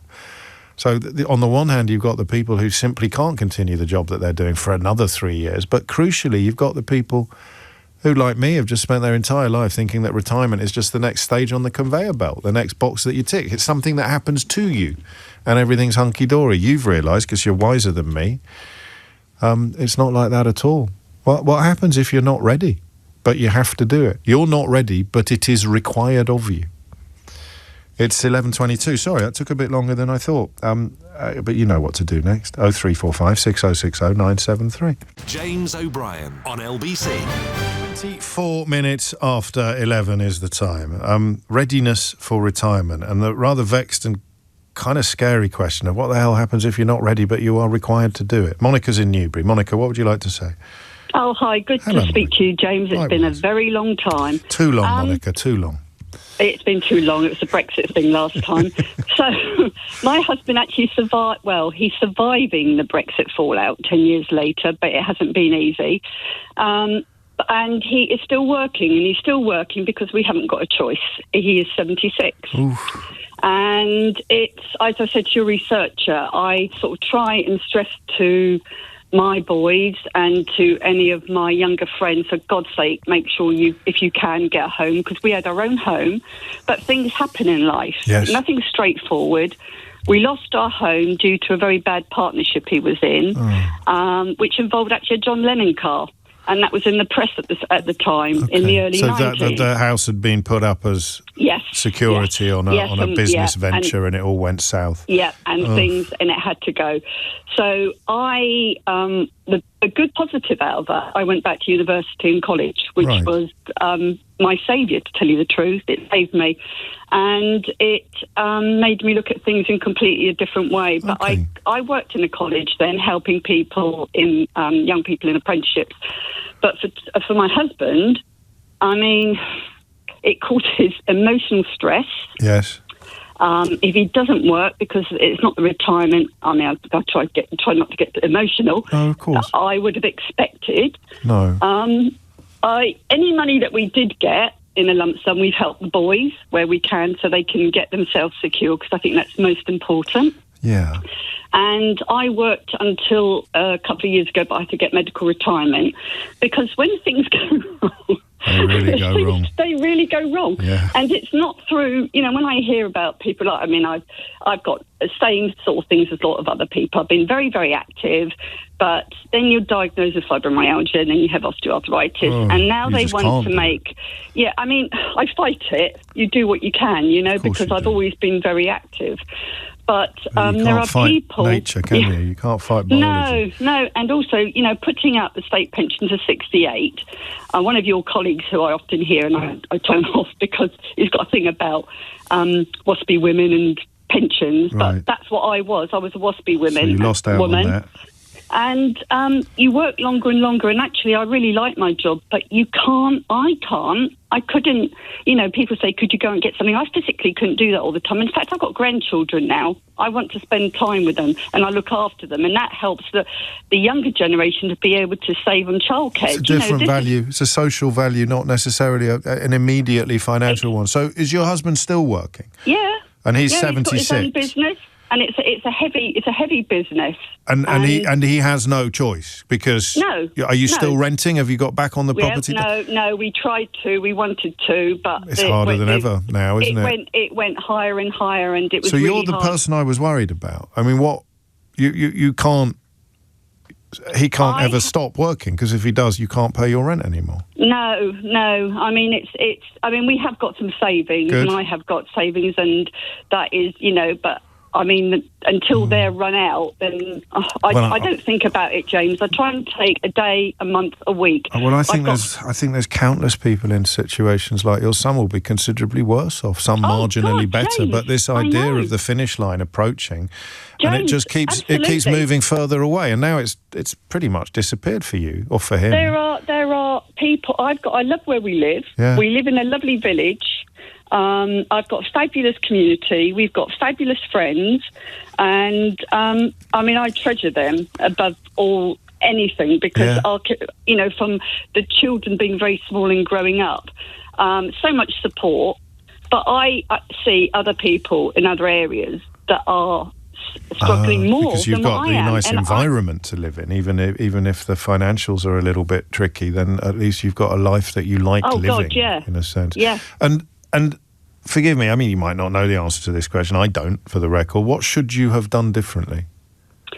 Right. I often say to Tom White, what should we done? He said he was involved in a partnership which he couldn't get out. There were circumstances beyond our control, which led to solicitor negligence. So it was a little bit too specific, probably. Oh, it went to High Court and everything, this John Lennon thing, this car. Right. And it cost a lot of money. I mean, at the time we remortgaged, but then, you were probably very, very young then. I'm mid-60s. Yeah. But it went up. We had Black Friday. The we had 2 recessions.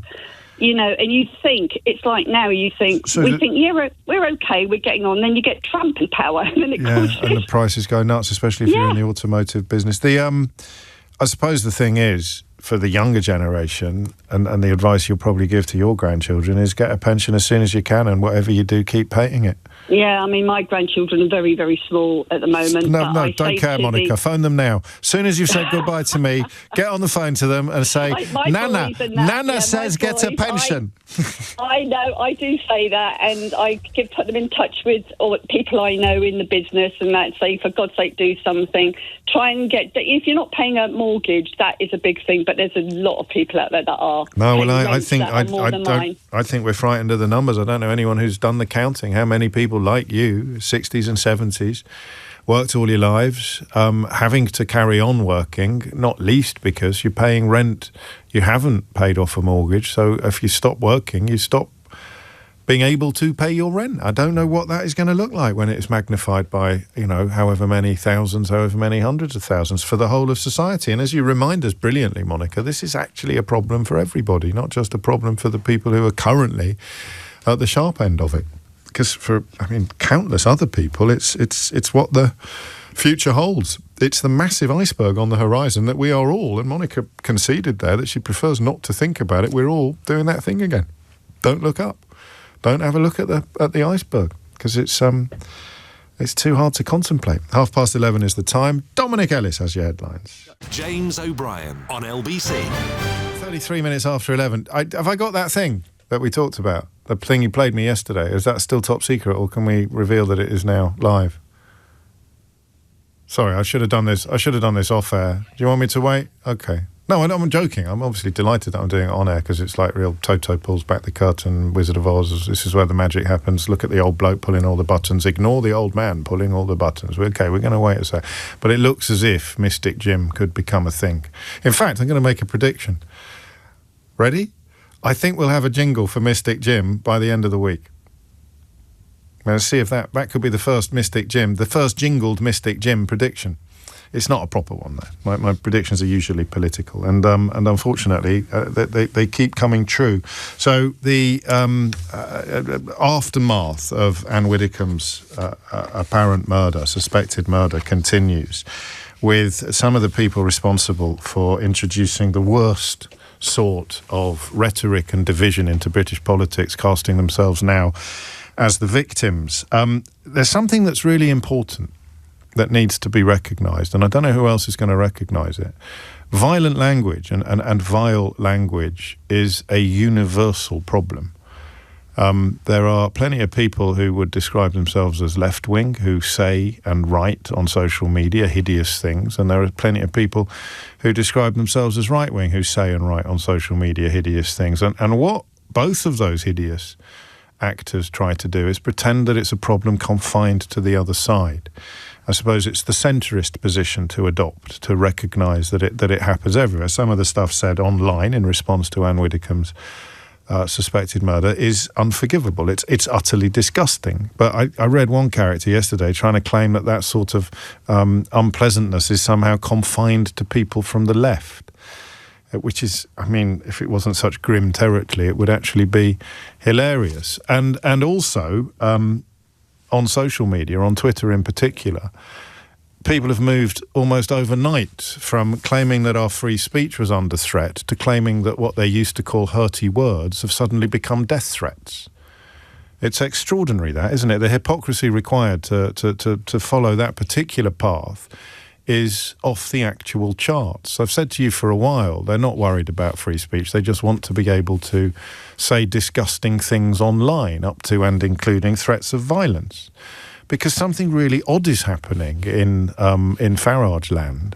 That Zia Youssef character, a donor who's been given a job in return for giving a lot of money to the party, he's just been giving a press conference in which they're trying to cast themselves as unique victims of unpleasantness. So I thought it would be timely, perhaps, to remember what their attitude is to threats and violence, because it is something that everybody should be concerned about and nobody should be using to make political capital. I'll take you back first to 2016, if you are worried about some of the language that is being used in the context of political discourse by often unnamed or unidentified people on social media. This is what Nigel Farage had to say back in 2016, just after Britain had voted to leave the European Union, and merely weeks after Joe Cox, the Labour MP, had been shot dead by a white supremacist terrorist in the middle of Brexit campaigning. We have fought against the multinationals, we fought against the big merchant banks, we fought against big politics, we fought against lies, corruption and deceit, and today, honesty, decency and belief in nation, I think now is going to win. And we will have done it. We will have done it without having to fight, without a single bullet being fired. What's that about? Without a single bullet being fired? Why use military language or the language of murder when you're discussing something like a referendum? I don't know, but here he is again in May 2017. But if they don't deliver this Brexit that I spent 25 years of my life working for, then I will be forced to don khaki, pick up a rifle and head for the front line. I don't know if that's a death threat or not. I mean, I don't know who he's threatening, who he's going to shoot with his rifle after he's donned khaki, but I think this counts as a death threat. Mass deportation now. Set fire to all the effing hotels full of the B words for all I care. While you're at it, take the treacherous government and politicians with them. I feel physically sick knowing what these families will now have to endure. If that makes me racist, so be it. Just go back to that top line. Mass deportation now. But not that bit, this bit. Set fire to all the effing hotels full of the B words for all I care. While you're at it, take the treacherous government and politicians with them. So a woman called Lucy Connolly there calling for politicians to be killed. Calling for the government to be killed. Calling for politicians to be set fire to. And this is how Nigel Farage's party, Reform UK, chose to welcome that woman to the stage at their party conference in September of 2025. Our Planet Normal guest this week has become a living symbol of two-tier Britain. The sheer injustice she has suffered has shocked millions of people across Britain and indeed across the whole world. She's a wonderful mum, wife, beloved childminder, little kids from every corner of the earth she's taken wonderful care of. So I am, of course, referring to Britain's favourite political prisoner. Ladies and gentlemen, please give the warmest of welcomes to Lucy Connolly.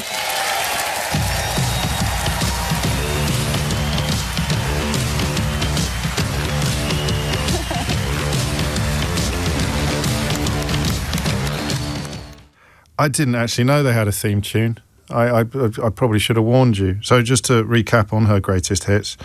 Set fire to all the effing hotels full of the B words for all I care. She didn't censor it, by the way. She used the profane language.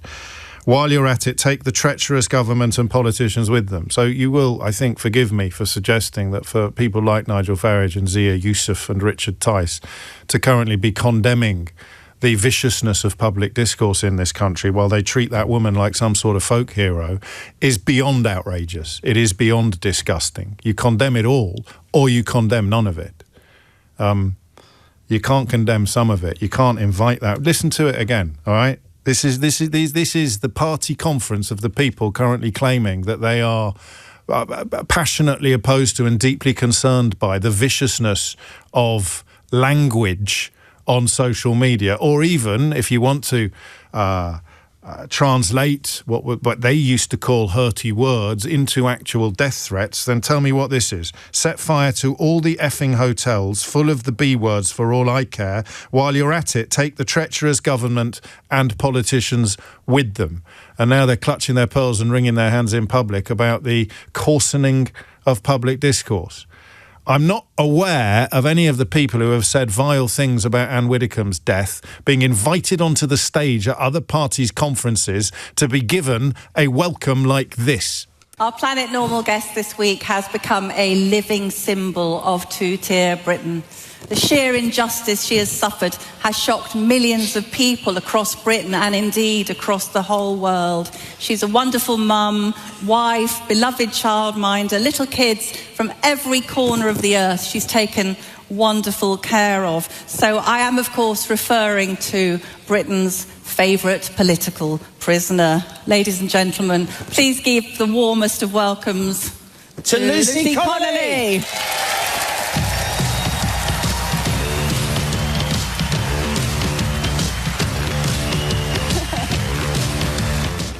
Alison Pearson and Liam Halligan there, providing a heroine's welcome for a woman calling for people to be burned to death, including politicians and members of the government. I suspect that one or both of them are currently clutching their pearls and wringing their hands about some of the disgusting things that have been said on social media as opposed to on the stage of a party conference with regard to the death of Van Widdecombe. Listen, this isn't hard. Condemn it all. Hate it all. Call for Twitter to be properly regulated. Don't give any credence to the people claiming that, like Vance, J.D. Vance claiming that it's a threat to freedom of speech to get this poison taken off social media. But it's very, very hard to argue that we should be getting this poison off social media if you are literally celebrating it on stage at your own party conference. So spare me the pretense that you are somehow opposed to vicious language in political discourse when you literally celebrate a woman who called for politicians to be burnt alive in their beds. I thought I'd better point that out. Yeah? Because no one else is. It's 11:44. Let us return to the... actually, no, let's take a little break and come to it shortly afterwards. I don't think it would be fair to expect someone to start reflecting upon their relationship with retirement after that incredibly important reminder of precisely what the people presently pretending to be deeply, deeply disturbed by violent discourse on social media actually do when one of their own engages in criminally violent discourse on social media. They invite her onto stage as if she were the winner of the X Factor or, I don't know, the British entry in the Eurovision Song Contest. Unbelievable. But, of course, in Brexit Britain, completely credible. It's just coming up to 11:45. James O'Brien on LBC. 11:48 is the time, and just an example of some of the language that Zia Yusuf character has employed himself. He's described opponents of his politics as lunatics who deserve extinction, sick arsonists, and traitors who will face a, quote, reckoning. So his speech earlier today, which I hope no responsible broadcasters took live, about how awful it is that people are using terrible language about people they disagree with politically, is yet another exercise in hypocrisy, extraordinary hypocrisy. Anyway, back to retirement. PMQ's on the way. Leslie in Nuffield, what's your relationship with retirement and what can the rest of us learn from it, Leslie? Okay, morning, James. Hello. I'm absolutely dreading my retirement, to be fair, and very anxious about it, very worried. My situation is that I am currently 65. Right. When I started paying national insurance contributions back when I had my first job at age 16, I was under the impression, or it was the case, that I would or should have been retiring at the age of 60. So yes. That was 5 years ago.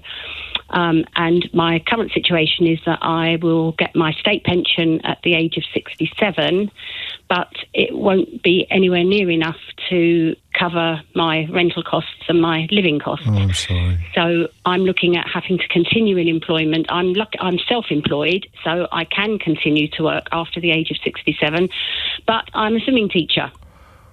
And exactly. Well, I mean, I don't want to generalise, but it is quite physical work. It's very physical. For example, I can be in the swimming pool, in the pool, in water, manually handling young children for up to 5 hours. And that was fine when I was in my 30s. It was fine when I was in my 40s. Yeah, it was harder in my 50s. It's hard in my 60s. And if I can't retire, I really don't know what I'm going to do. And do you own your own home? No, I rent, James. Have you? I think you mentioned that. Forgive me. Have you always rented? No, I did have a home when I was married, but following divorce, my husband left me with a property which was in negative equity. So at that point, I had to go into rented accommodation. I hate it when my fears turn out to be justified, Leslie, because it's people like you that prove that my fears are justified. You feel, I presume, as if you've been pushed into the margins of a society to which you've contributed for pretty much your entire adult life. It's as if nobody... And I understand the point you make about expecting to have retired at 60, but you wouldn't actually have been in a better position then than you're going to be at 67. No. It just would have come around a little bit sooner. Come around a bit quicker, yeah. Do you know what you're going to do? I mean, because you're going to need an income to pay the rent, and yet you're not going to be able to get it from doing what you've been doing since you were young. I'm hoping that at some point I've got a very rich uncle that I know nothing about who's got a very bad cough. Aren't we all, eh? Aren't we all? Ah, dear. And we smile about it, and you heard the lady earlier saying that she chooses not to think about it. Is that you as well? Yeah, it is. Absolutely, because there is no option. It's too late for me to do anything to provide me with an income going forward. So I guess I'm kind of sticking my head in the sand and thinking I'll deal with it when it comes. It's Mr. McCorber, isn't it? It's Mr. McCorber in David Copperfield. Something will come up, he used to say, but I don't know whether he would have still been saying that when he was in his 60s, or whether he would still have been hoping that something... And this isn't... I mean, I hate these conversations in a way, because I want to say something upbeat and encouraging, but there isn't anything I can say to you, really. It is... You are caught between the sort of Scylla and Charybdis of life and financial planning. I mean, it's easy to look back and say, I wish I'd got a pension when I was younger, but you didn't. I mean, the other thing that I'm concerned about is that I'm very lucky. I've been renting. I have a wonderful landlord. I've got a one-bedroom flat, and I pay £670 a month, which in this area is crazily good. But God forbid, if he ever decided he was going to sell this property and I had to rent another property, you're looking at double. Yeah, no, oh God. Well, fingers crossed. I don't think anyone's counted how many people are either in your situation or about to be in your situation or potentially in your situation. And I'm not even sure you can have conversations about pension provision in this country, or indeed triple locks, without having an idea of how many people are caught in precisely the jeopardy that you find yourself in. Yeah. There is no easy way out. And that's why, A, you prefer not to think about it, and perhaps B, why much of the media prefers not to talk about it, because it is... I mean, it's like looking under one rock and finding 10 more. I thank you for sharing that. I wish you weren't in such a position to contribute to this conversation. I really do, and good grief. No fault of your own, that's the other thing. So I don't know where the tabloid rhetoric is going to go with people who need support from society. Traditionally in this country, since Rupert Murdoch bought the News of the World and then the Sun, the idea has been to pretend or to tell lies about the people who need support from society. And you can do it if they're between jobs, or if they're single mothers, or if you can portray them as feckless or irresponsible or lazy. But how the hell are they going to deal with people who've actually worked for their entire lives and find themselves approaching the end, or should be approaching the end of their working lives, in dire need of support, in genuine and sincere need of deserved support? And I don't have any answers, which is one of the million reasons why I'm not a politician. Leslie, thank you. William is in Shoeburyness. William, what would you like to say? Hello, James. Yeah, I really want to talk about the retirement. Now, I am retired. I'm 64, and I retired 2.5 years ago. Do you still love me? Of course I love you. Do you still need me? I'm trying to think of the rest of that lyric, actually. So am I. At least you got the joke. Would have been embarrassing if you didn't. Carry on with it. I retired about 2.5 years ago after suffering a heart attack. I'm sorry. So, well, it could have been worse. Still here. True. But it's very difficult because I can see there's a bit of a lost generation now. So like the last caller you had, I have ultimate sympathy. Yeah. Because there's not a lot. She's stuck. There's not a lot she can do. So really, my message would go out to younger people, and that is prepare for retirement. You've got to prepare And it's for never it. too early, right? No. What's the worst that can happen? You got a little bit squirreled away that you look back and think, oh, I wish I'd bought a car, but so what? You'll be glad of it in a few years' time. Yeah, I mean, the way I kind of looked at it, if I'm preparing for my retirement, if I don't make it and I pop my clogs, then the kids will have the money. Yeah. So it's I'm very pragmatic like that. If I'm here, I'm here. If I'm not, and such is. So prepare for it. And I've always viewed retirement like a bit like a Second World War bomber crew. If Go that on. makes I'm leaning in sense. now. Go on. Right. Well, when you was on the bomber crew, you went on your mission and you dropped your bombs. And after that, they said, right, now you're flying for yourself. Ah. So I kind of figured my going to work was I'm on the mission. But my retirement is flying for myself. It's what I make of it. And how's it going? It's going all right. Oh, yeah. good. I'm glad to hear it. I didn't expect. As I say, I didn't expect. It's come to a bit retire. earlier than expected. Well, yeah, but fortunately, I was in a position where I could get by. The other thing I would say about retiring is temper your expectation. Okay.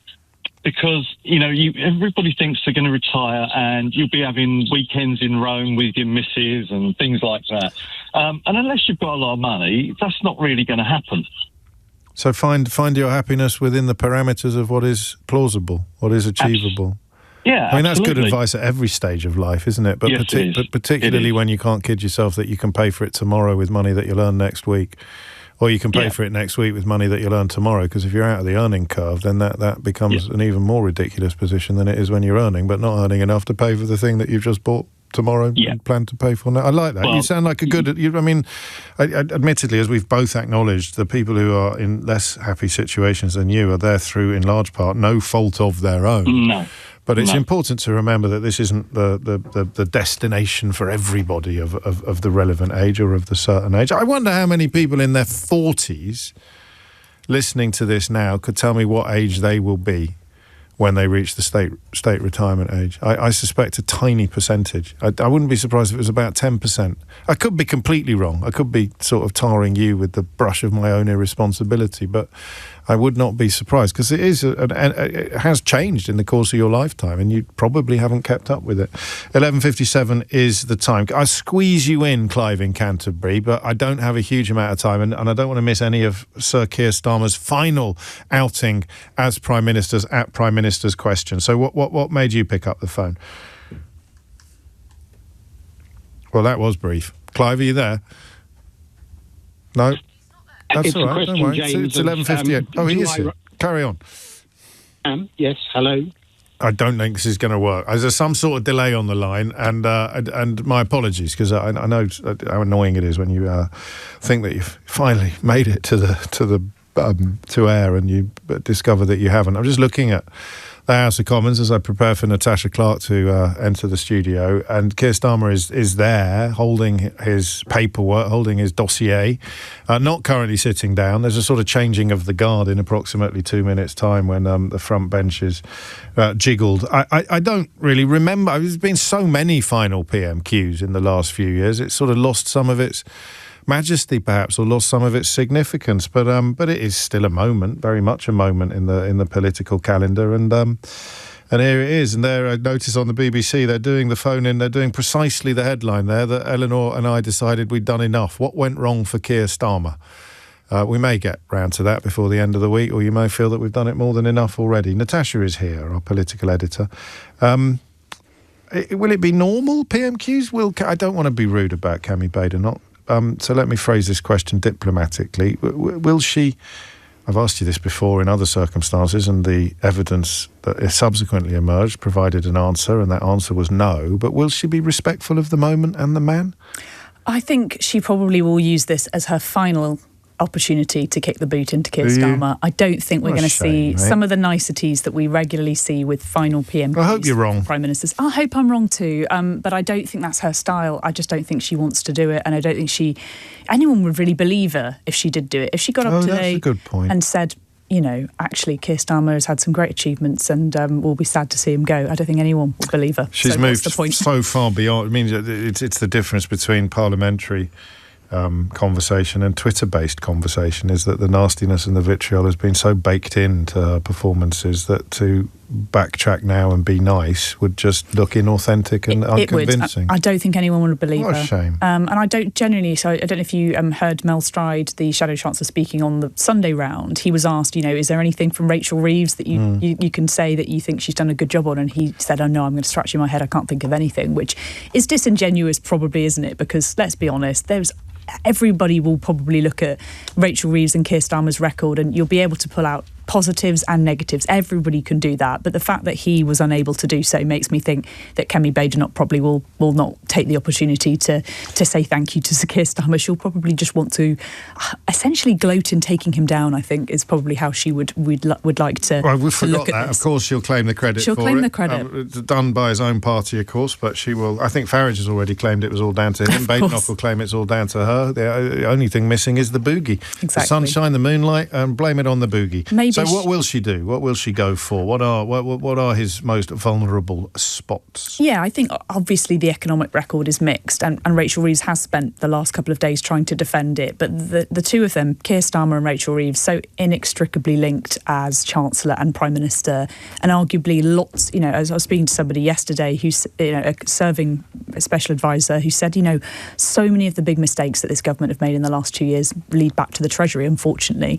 And that's the general view of lots of people in government, is that the Treasury and Rachel Reeves have made mistakes, and that has led in part to the downfall of this government. So that will be a definite weak one for her to put the boot in. Although they remain ahead of the in the latest polls, well ahead of the Tories. So there's this curious combination of epic public failure and yet huge self-satisfaction and celebration now, as Mystic Jim predicted, with much of the right-wing media joining in, particularly as they come to realise that perhaps Farage is not the Messiah and is a very naughty boy. She will just not acknowledge that. Yeah. Starmer might be going, but the polling is better for the Labour Party than it has been in years. Sure, yeah, and maybe part of that is the burn and bounce. Of course it is. And potentially maybe Kemi Starmer, goodness, who's that? Kemi Badenoch uses this Prime Minister's questions to start attacking Andy Burnham, to start going after the man that's going to be in that position in just a couple of days' time, because we're not going to get Andy Burnham versus Kemi Badenoch for a number of weeks, because we're about to go into parliamentary recess. 6 to 7 week recess. 6, 7? 6, 7. My 6, kids 7. go nuts when I do Can't that. say that. No, even Keir Starmer found out. It's not, you're not allowed to do sorry. it. It's just worse like when a we do it, reflex. isn't it? Yeah, I know. I just pretend. Can we scratch that? Can we delete that, Keith? Dump. Don't let that go anywhere. I want it off YouTube. I want it off the tape. I want it off the global player. Everything. Don't rewind it. Nothing. All right. I never did that. Never happened. Ed Davey presumably will be a little bit more. He'll be a bit kinder to Keir Starmer. Yeah. Although saying that, every time Ed Davey is nice to Keir Starmer, he ends up with a slapdown. I just don't think I don't think Keir Starmer will be too respectful back. But yes, I think you've got much more of a chance there. But yes, it's an odd time when a Prime Minister is handing over for his final Prime Minister's questions, and you'll see probably lots of backbench MPs say lots of nice things about Keir Starmer, but privately behind closed doors, they are the ones, of course, as we know, that have basically ousted him from his position. Them in the cabinet were the two real final straws for Keir Starmer's government, and I'm sure we will see lots of talk about Keir Starmer's legacy. He will obviously want to use this last PMQs to say, these are all the things I've done in the last 2 years. Breakfast clubs, I've put this defence spending plan in, I've got the economy restabilised, I've got the world stage restabilised, I've had a relationship with President Trump, I've been a statesman internationally, and I think he will be absolutely wanting to trumpet his record there, and Kemi Badenoch will doing all she can to essentially trash it and say the next guy, it's not going to be any better. Indeedy-doody, without mentioning the fact that they're beating her in the polls still, despite the fact that the current government has had far from a happy time of it in the last 2.5 years. Why did he get, and forgive me, this might sound like a gotcha, I don't know the answer, so don't worry if you don't. He got a Legion d'honneur yesterday. He did, France, yes. from Emmanuel Macron, the first serving British Prime Minister ever to get that honour. Yeah, for his work on Ukraine, they said, a coalition of the willing, and I think it's fair to say he has really led on that. When I spoke to Yvette Cooper earlier this week, she says that she thinks one of the things that Andy Burnham will be absolutely keen to stress is that the relationship on Ukraine and our strength standing by them will absolutely be certain under Andy Burnham. And apparently there was a report out today saying that he's been told he needs to develop a personal relationship with Zelensky to make that happen, which is interesting because I'm not sure the two of them have ever met. So. Got a similar dress sense. That's true. They do. You'd swap black T-shirt notes. The anti-uniform wasn't. He wasn't wearing it. I might do this tomorrow, actually, or before the end of the week. Not so much where did it all go wrong for Keir Starmer, but the single biggest thing. I suspect not going to war in Iran as more time passes. That will, just in terms of the most effective, the bravest political thing that he did, to tell Donald Trump to sling his hook, to accept the abuse from everybody, albeit that they pretend otherwise now. Badenoch and Farage both absolutely full-throated in their expressed desire to do whatever Donald Trump wanted them to do, now beating hasty retreats and reverse ferrets galore.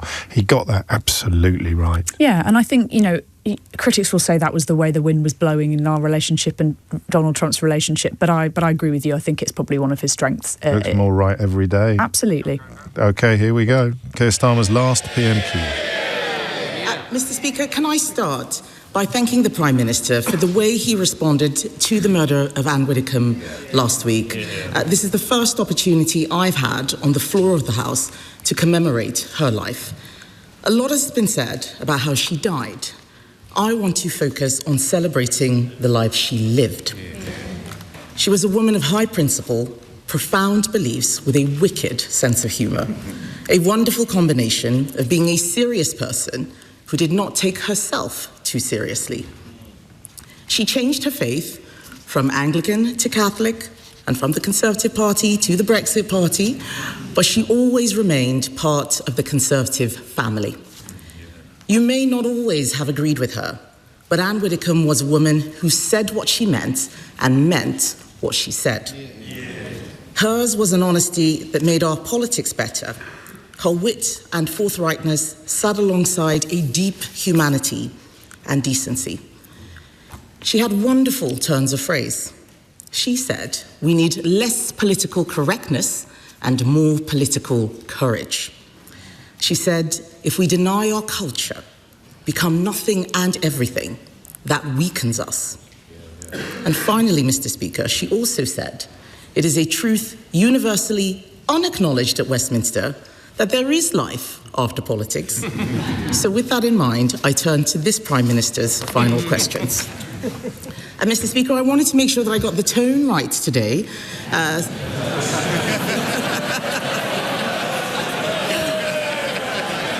So I looked back at his final questions to Boris Johnson. And luckily for him, I plan to be much gentler than he was that day. Week after week, the Prime Minister and I have clashed at this dispatch box and rarely agreed on anything. But there is one thing I did admire. When President Zelensky was attacked in the White House, the Prime Minister showed leadership and invited him to Downing Street. That was the right thing to do. Ukraine is on the front line in the battle for freedom. So does the Prime Minister agree that cross-party support for their cause must endure? Prime Minister. Can I start by joining her in a tribute to Anne Widdecombe? I know that the hurt is keenly felt across all her friends and family, but it's particularly keenly felt by political colleagues in the Conservative Party for many years and in Reform as well. And that's why one of the first things I did on Friday was to phone the Leader of the Opposition and the Leader and Deputy Leader of Reform to express my condolences and to try to act in a cross-party manner, because I knew how much this would hurt them and their parties and many people in their party. And I thank them for taking that call in the spirit that they did last Friday.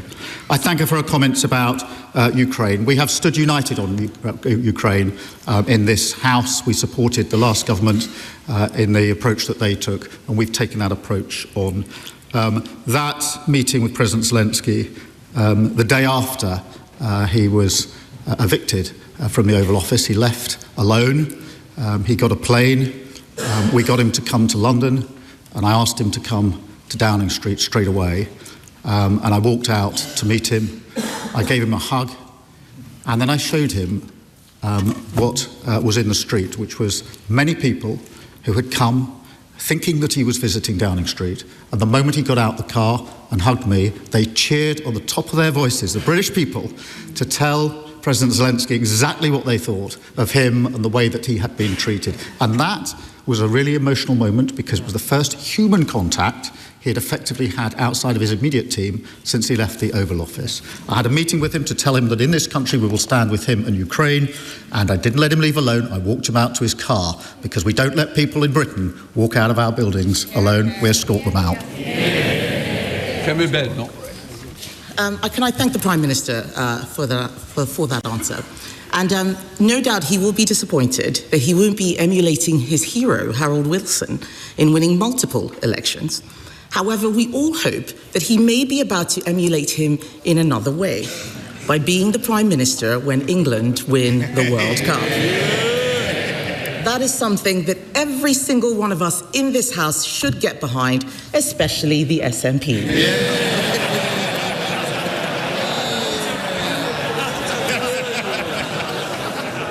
Mr. Speaker, as leader of the opposition, the Prime Minister led his party to a landslide after a historic defeat. I fully intend to do the same. But if you want to lead this country, you should set out your plans to do so. We have.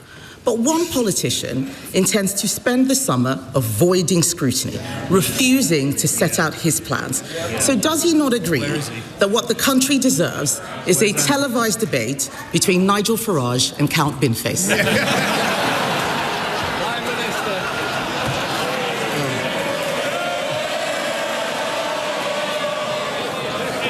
Well,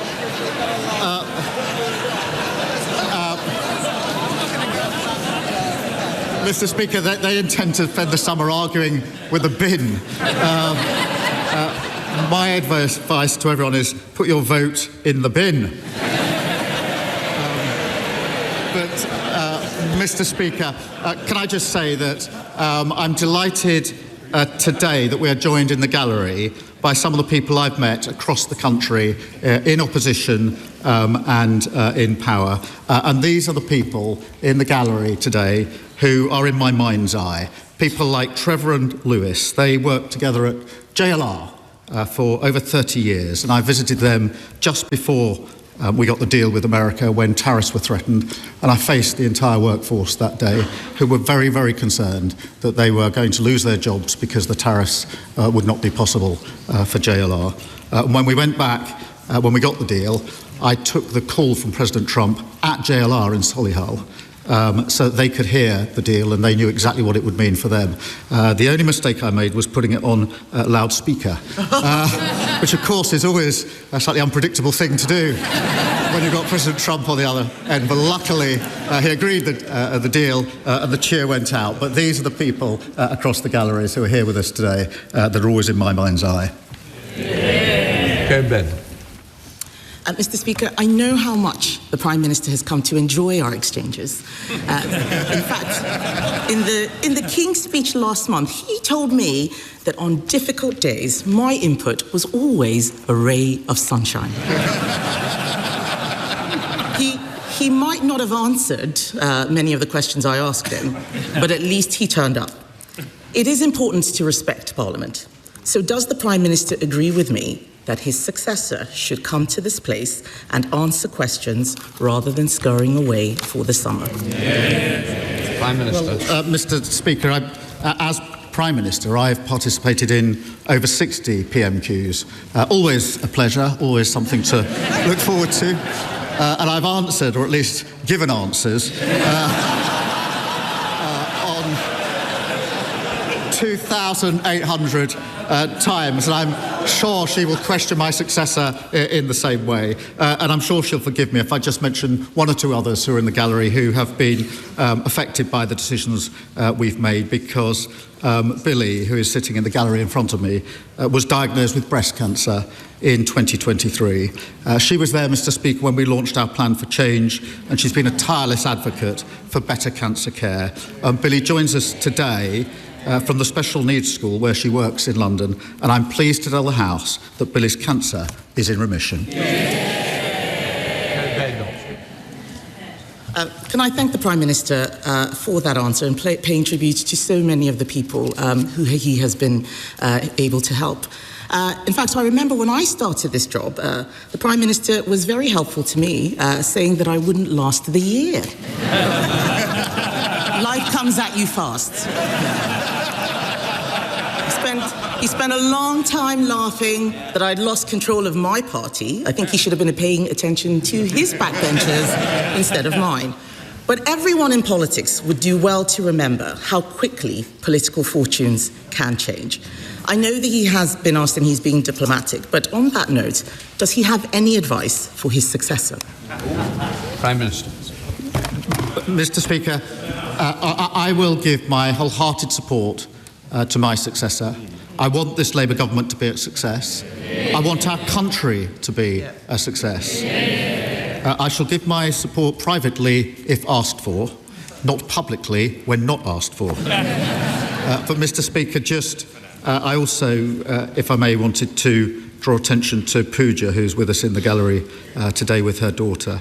I first met Pooja in a cafe at the back of Euston Station, and she told me about her son Ronan, who was murdered when he was 16, having just done his GCSEs. I have to say, as a father of two teenagers, I found that very hard to hear. His killer, who was also a teenager, collected a ninja sword and a machete from his local post office. He bought them online using a parent's credit card, a fake name with no ID checks. And when I heard that, I said to Pooja that I would campaign with her to get the law changed and make a commitment and a promise to her. And that's why we passed Ronan's Law, driven by Pooja's inspirational campaigning. And today I'd just like the opportunity to thank her for that.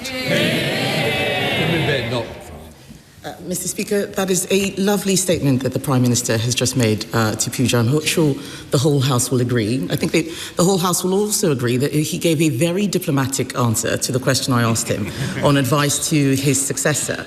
And having heard it, I say this to Labour MPs with as much goodwill as I can muster.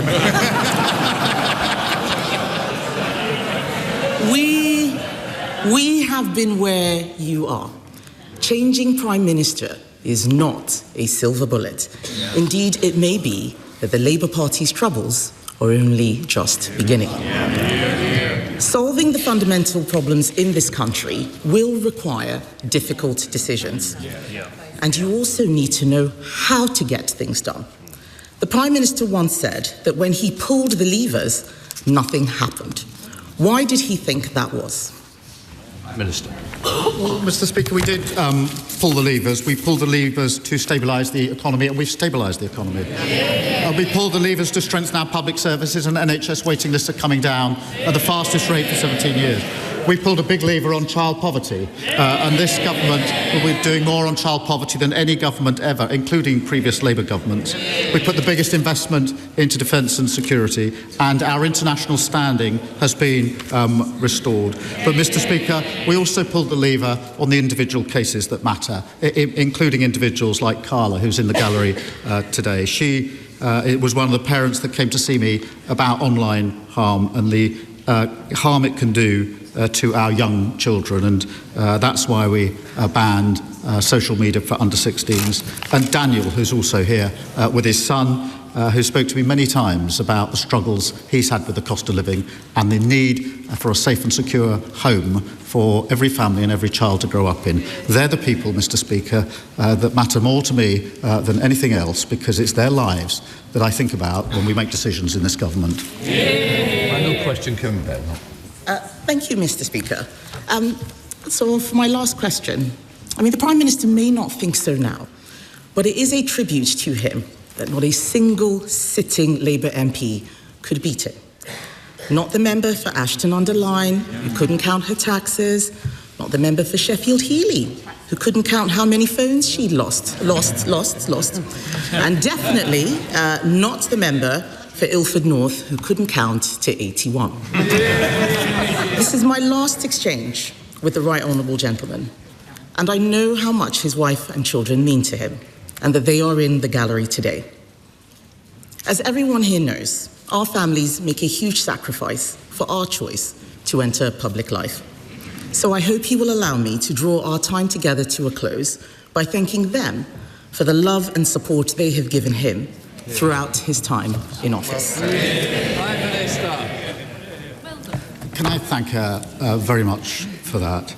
It is the last question I'll face from the Leader of the Opposition. And so let me wish her well and her family.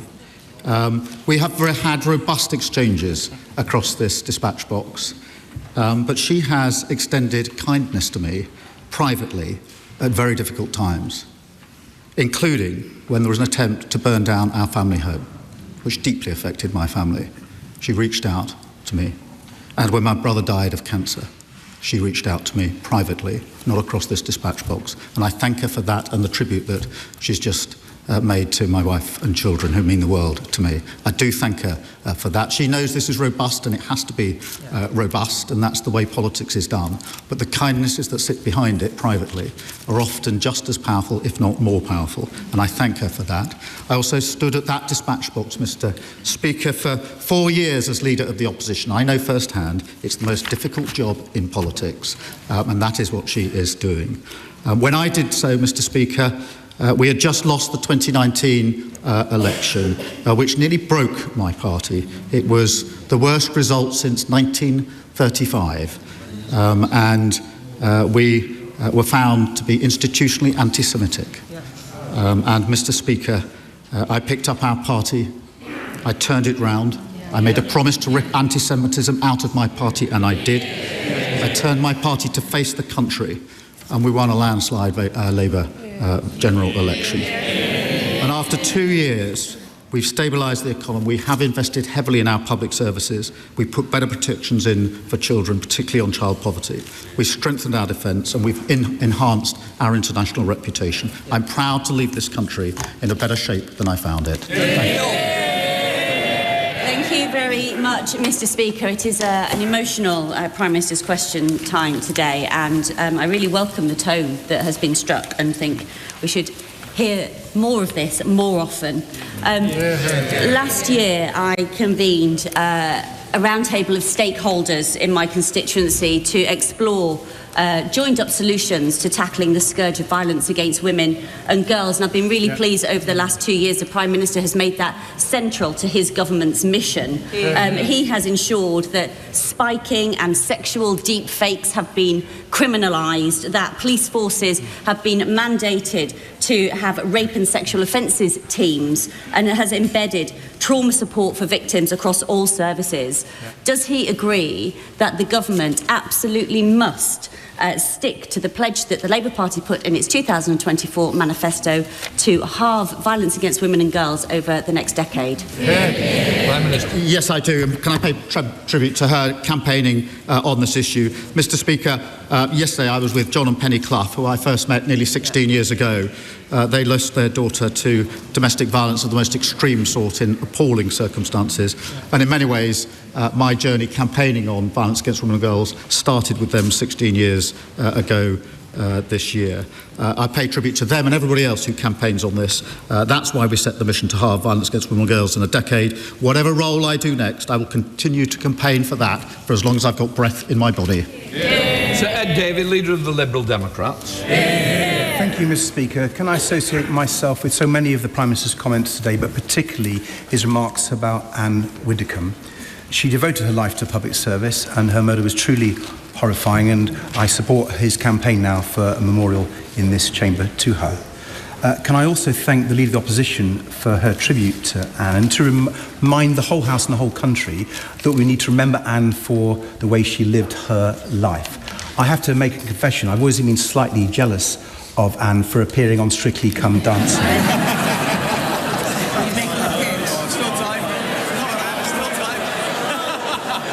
Mr. Speaker, but can I join the whole nation, and hopefully every nation, in wishing England well against Argentina tonight?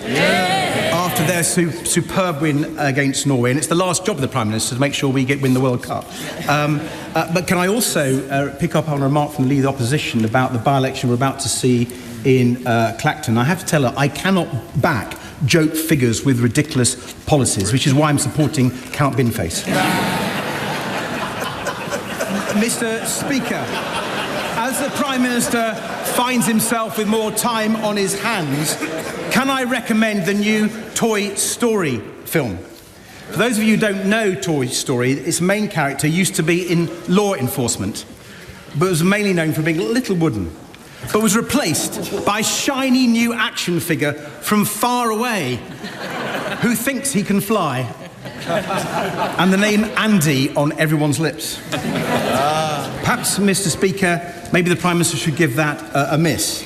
But does he share my fear that when it comes to Britain's national debt, the Right Honourable Member for Makerfield's plan is to infinity and beyond?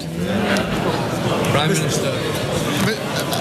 Mr. Speaker, can I first so it's a very he's clearly angling to go on Strictly Come Dancing, and no doubt he'd be very good at it. And I've some good news for him, because he is, fittingly, the Right Honourable Member for Chessington World of Adventures. And I'm supposing he talks about the economy. I'm pleased to tell him that thanks to our summer savings, his family can save nearly £20 when they visit this summer.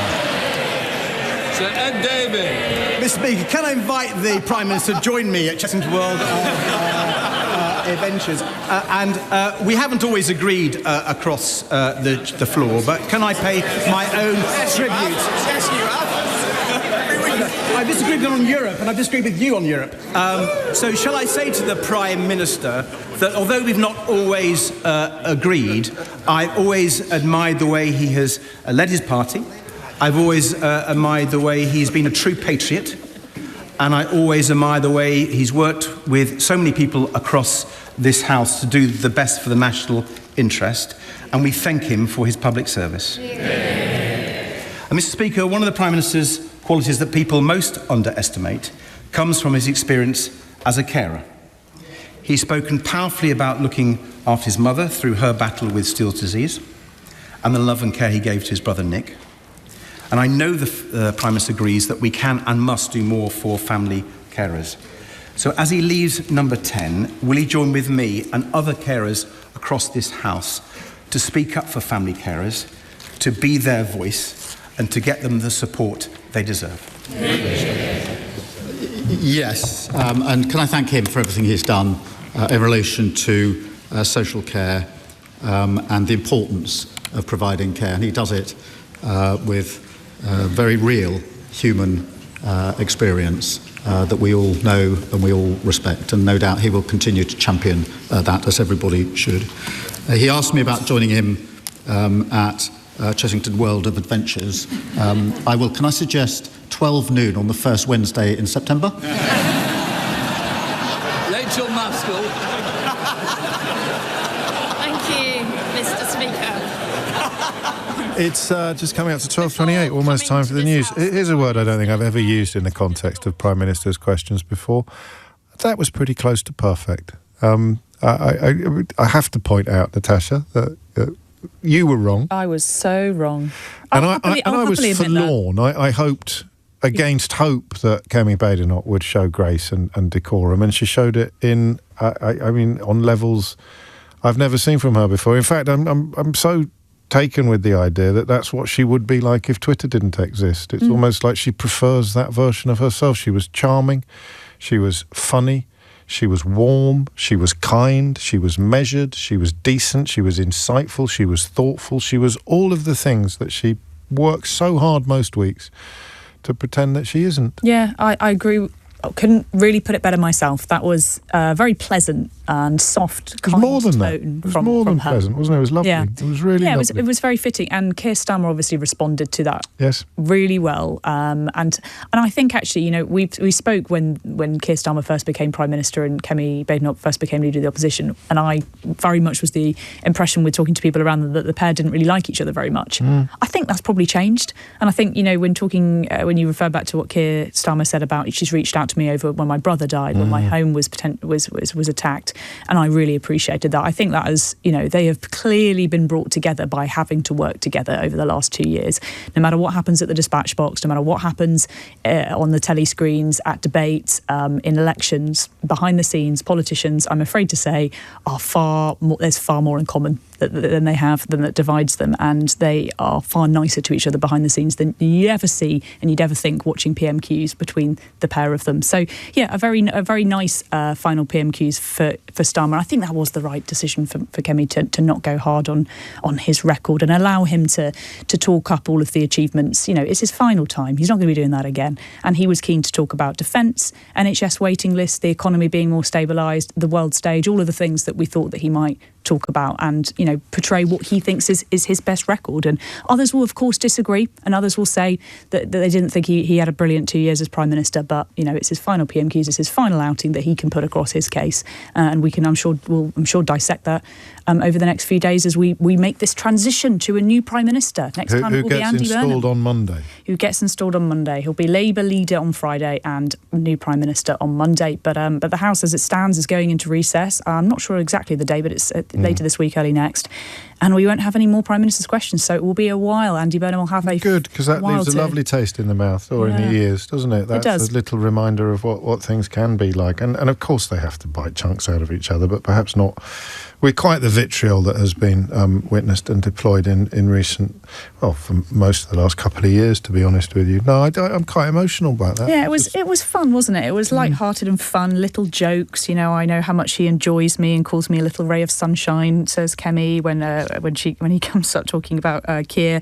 And the line I liked as well from Keir Starmer about advice: I will give it publicly when not asked. I will not give it publicly when not asked for on advice for his successor, which was crafted a good laugh, and I think that's probably fair. Keir Starmer, I think of any Prime Minister recently, has been more at risk of getting unhelpful advice from so many of his predecessors. Nicely put. A couple of people asking where Farage is. Of course, he's not an MP. He's not an MP anymore, so we can't even chastise him. Well, we can. I think the technical term is that he has taken the Chiltern 100. He has indeed, yeah. There's no Member of Parliament for Clacton as it stands. Just to be clear, the Chiltern 100s are not like the Harborne Millions. It's a completely different principle and political tradition. It is 12:31, and the main difference between the two, of course, is that he'd probably answer questions about the Chiltern 100s, but he's yet to really answer any about the Harborne Millions. Here's Amelia Cox with your headlines. James O'Brien on LBC. Few awards in British journalism more prestigious than Private Eye's Paul Foot Award for investigative journalism, and I cannot lie, I shed a metaphorical tear last month, or was it indeed earlier this month, when I read that Peter Gagan had won it. Congratulations, mate. Thank you very much, James. Incredible stuff. I should have gone. You know how I operate. I had it written down in my diary a week later. You good job I didn't turn up. I'd have turned up if I hadn't seen your post about winning. I'd have turned up a week later and wondered where everybody else was. But congratulations. Remind us what it was for. Thank you very much. It was for an investigation with my colleague Khadija Sharif, looking at Labour Together and how Josh Simons and Labour Together had paid a PR company to investigate journalists who are investigating their dark money. That story possibly not over yet. And you're always at great pains to remind us that you work with colleagues from Democracy for Sale, your investigative newsletter, and it is indeed with another colleague, Lucas Amin, that you have been looking into Palantir. So, confession time, none of us can, well, maybe you can, but most normal mortals can't keep up with everything. So Palantir has been appearing in my inbox with increasing frequency, and people who I trust and respect and admire, including some colleagues. I think Carol Cadwallader has been, and she's, turning into a clairvoyant when it comes to things that we should all be concerned about if she isn't already. But I haven't got my head properly around it. And I'm glad that you're here today because A, you can tell me why it does matter, and B, you can tell me about the latest work you've been doing with Lucas into Palantir's proposed association contract with the NHS. Yeah, and I think in some ways, James, I'm probably a bit like you too. Palantir is a name that felt like it was all over the place. Lots of people talking about it. A lot of heat, but in some ways I felt like a lot of light. I didn't really understand. We had the big issue, I think, and a lot of people talking about this. Back in 2023, Palantir was given a £330 million contract for the NHS to build what's called a federated data platform. What does it mean? The idea is there's lots of data in health services, in hospitals, and doctors, surgeries, and trusts, in pharmacists, etc. The idea is to pull a lot of that data into a centralised place and use that. The idea is to improve it, which I think everybody listening to that thinks it's a good idea. It'd be better if our data was connected, we could use it better. And what we started hearing, myself and Lucas, a couple of years ago actually, we started looking at Palantir, we started hearing reports from people within the NHS effectively saying like a lot of this software isn't fit for purpose. It's not doing the jobs we want it to do. The way it's designed, one of the big issues is it's proprietary software. Palantir own the software. It's leased out to the NHS. People using it can't edit it. It's, you know, there's a lot of struggles with things like that. And we started looking into this, going, actually, well, what's going on here? And I think what we wanted to do, we've written a very big piece in London Review of Books. It is very big. I mean, it is, I'll admit that. Which is a wonderful, wonderful place for proper deep digs, isn't it? And you've certainly taken advantage of that space.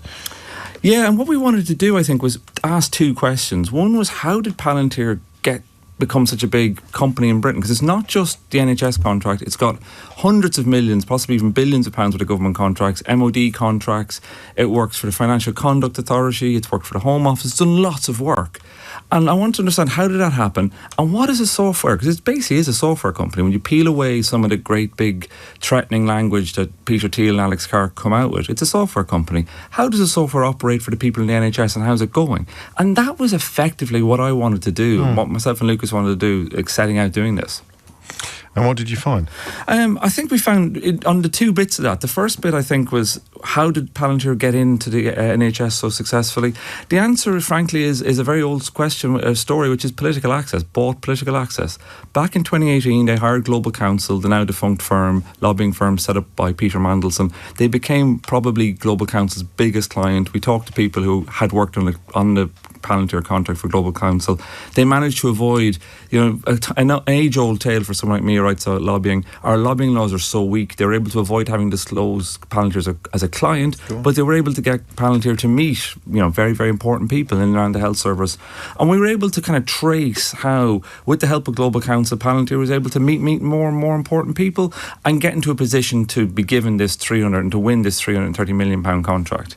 And then what happens when the FDP gets rolled out? And I think there's a really telling piece in our story. About 2 months after the FDP gets launched, all the NHS heads are called into Palantir's office to discuss its rollout. And a lot of data analysts we spoke to who were there were saying, like, this, we had problems with this. They're putting up their hand and saying we have problems. And they say NHS leadership just haven't really listened to them. And time and again you see complaints, it takes a very long time to load the FTP. We can't do the things we want to do in it. It's not very responsive. It's very one size fits all.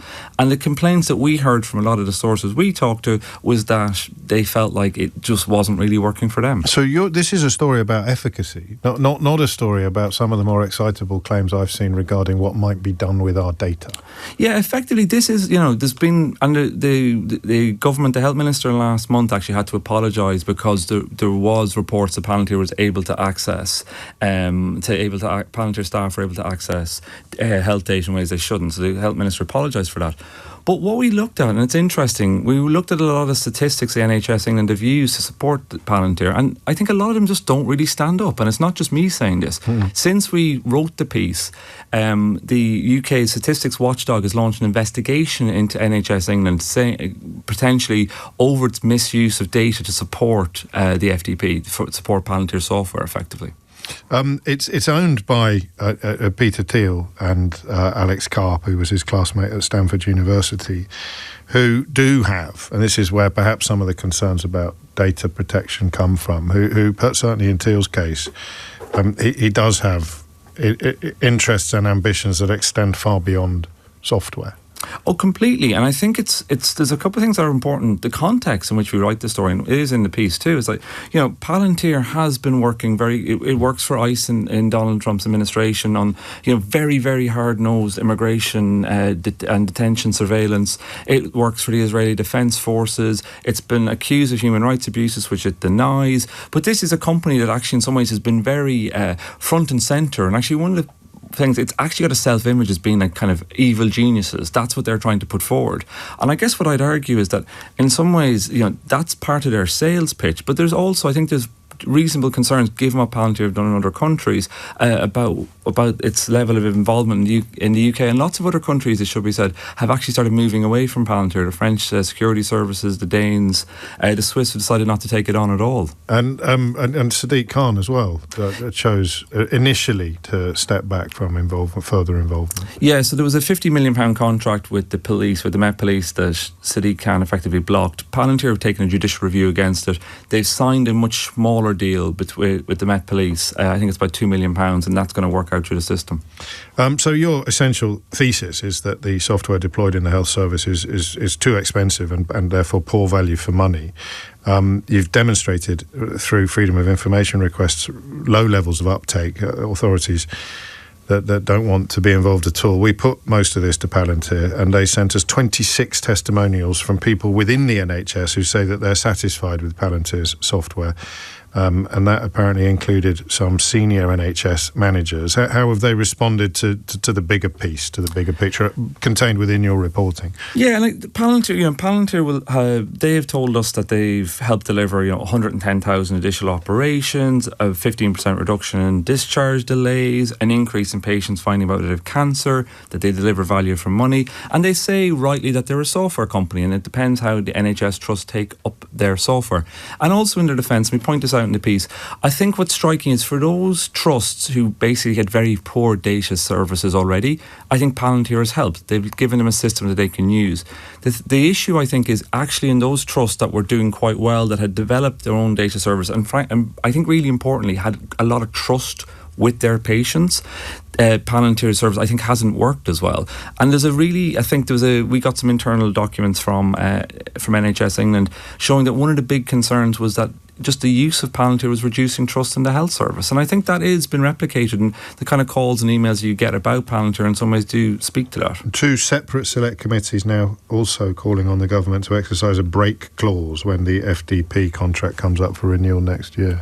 Yeah, and we're going to report in Democracy for Sale later today a number of MPs, including the chair of the select committee on the back of our investigation, saying that the break clause again should be exercised, and others, cross-party people, saying that they're concerned about the statistics. So I think there is, it's a big question, I think, for Andy Burnham when he comes into office. I think this is a big question. One of the earliest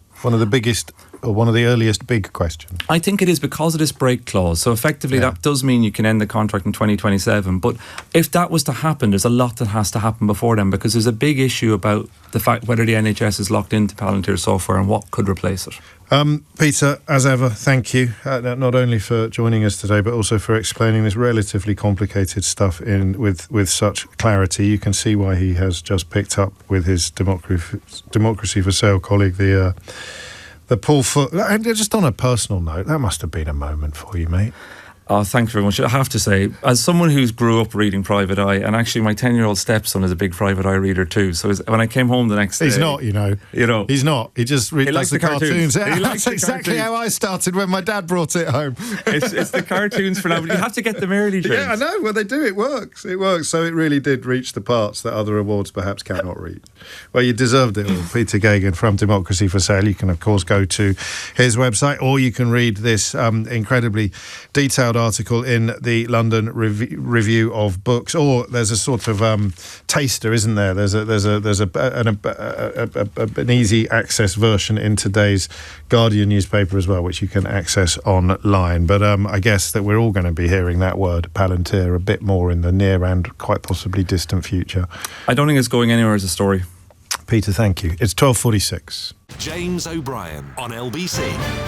49, continuing our sometimes fruitless ambition to bring you more detail on stories that you are not receiving anywhere else. This story has, for the record, been reported, but I would suggest in a country where an awful lot of very bad actors like to use the phrase two-tier to disseminate lies and dishonesty, I suspect that had the story that we're about to discuss with Fraser Knight involved the targeting of other faiths other religious faiths, I suspect you would have heard rather more about it than you have currently. I refer to an event in Ipswich, in Barham, near Ipswich this weekend, at which thousands of Muslims would come together to pray in public, I guess, so presumably something that Nick Timothy, Kemi Badenoch's minister, would be opposed to. I'd have to check. And celebrate their community and learn more about their faith. It is a peaceable and peaceful gathering. It lasts for an entire weekend. It started on Friday, but it was shut down. And Fraser Knight is here to tell us why.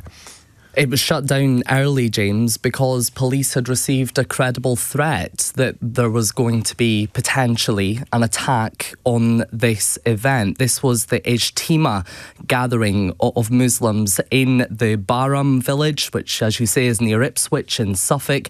And to give you an idea of the scale of it, there was up to 15,000 people there. Now, this is a tiny little village. No more than 1,500 people live there. But on the grounds of Shrubland Hall, an old country estate, there were sprawling white marquees where this gathering was taking place. As you say, it started on Friday, was due to go through until Sunday afternoon, but overnight on Saturday, the organisers received a call from the police to say that there was a credible threat of a potential extreme right-wing terrorism-related attack, and so they had agreed to close that event down early. Now, over Sunday and Monday, counter-terrorism police made 12 arrests. Wow. And what we heard just yesterday is that for 8 of those people who were arrested on suspicion of terrorism offences, police have now been given extra time to question them, so they can keep them in custody for up to 7 days to question them while they investigate and try to work out what has happened here. The youngest of those people arrested, there were 2 27-year-old men. The oldest was an 82-year-old man. And there was a woman arrested as well on suspicion of assisting an offender, and also a few others, 3 other men who were arrested on suspicion of conspiracy to murder. So there is a huge investigation now underway to work out exactly what happened here. But this, just to give you some context about the Ijtima event, yes. This was going to be the first time that one of these was held on this scale in the UK since 1985. With Muslims from 50 different countries encouraged to come and attend.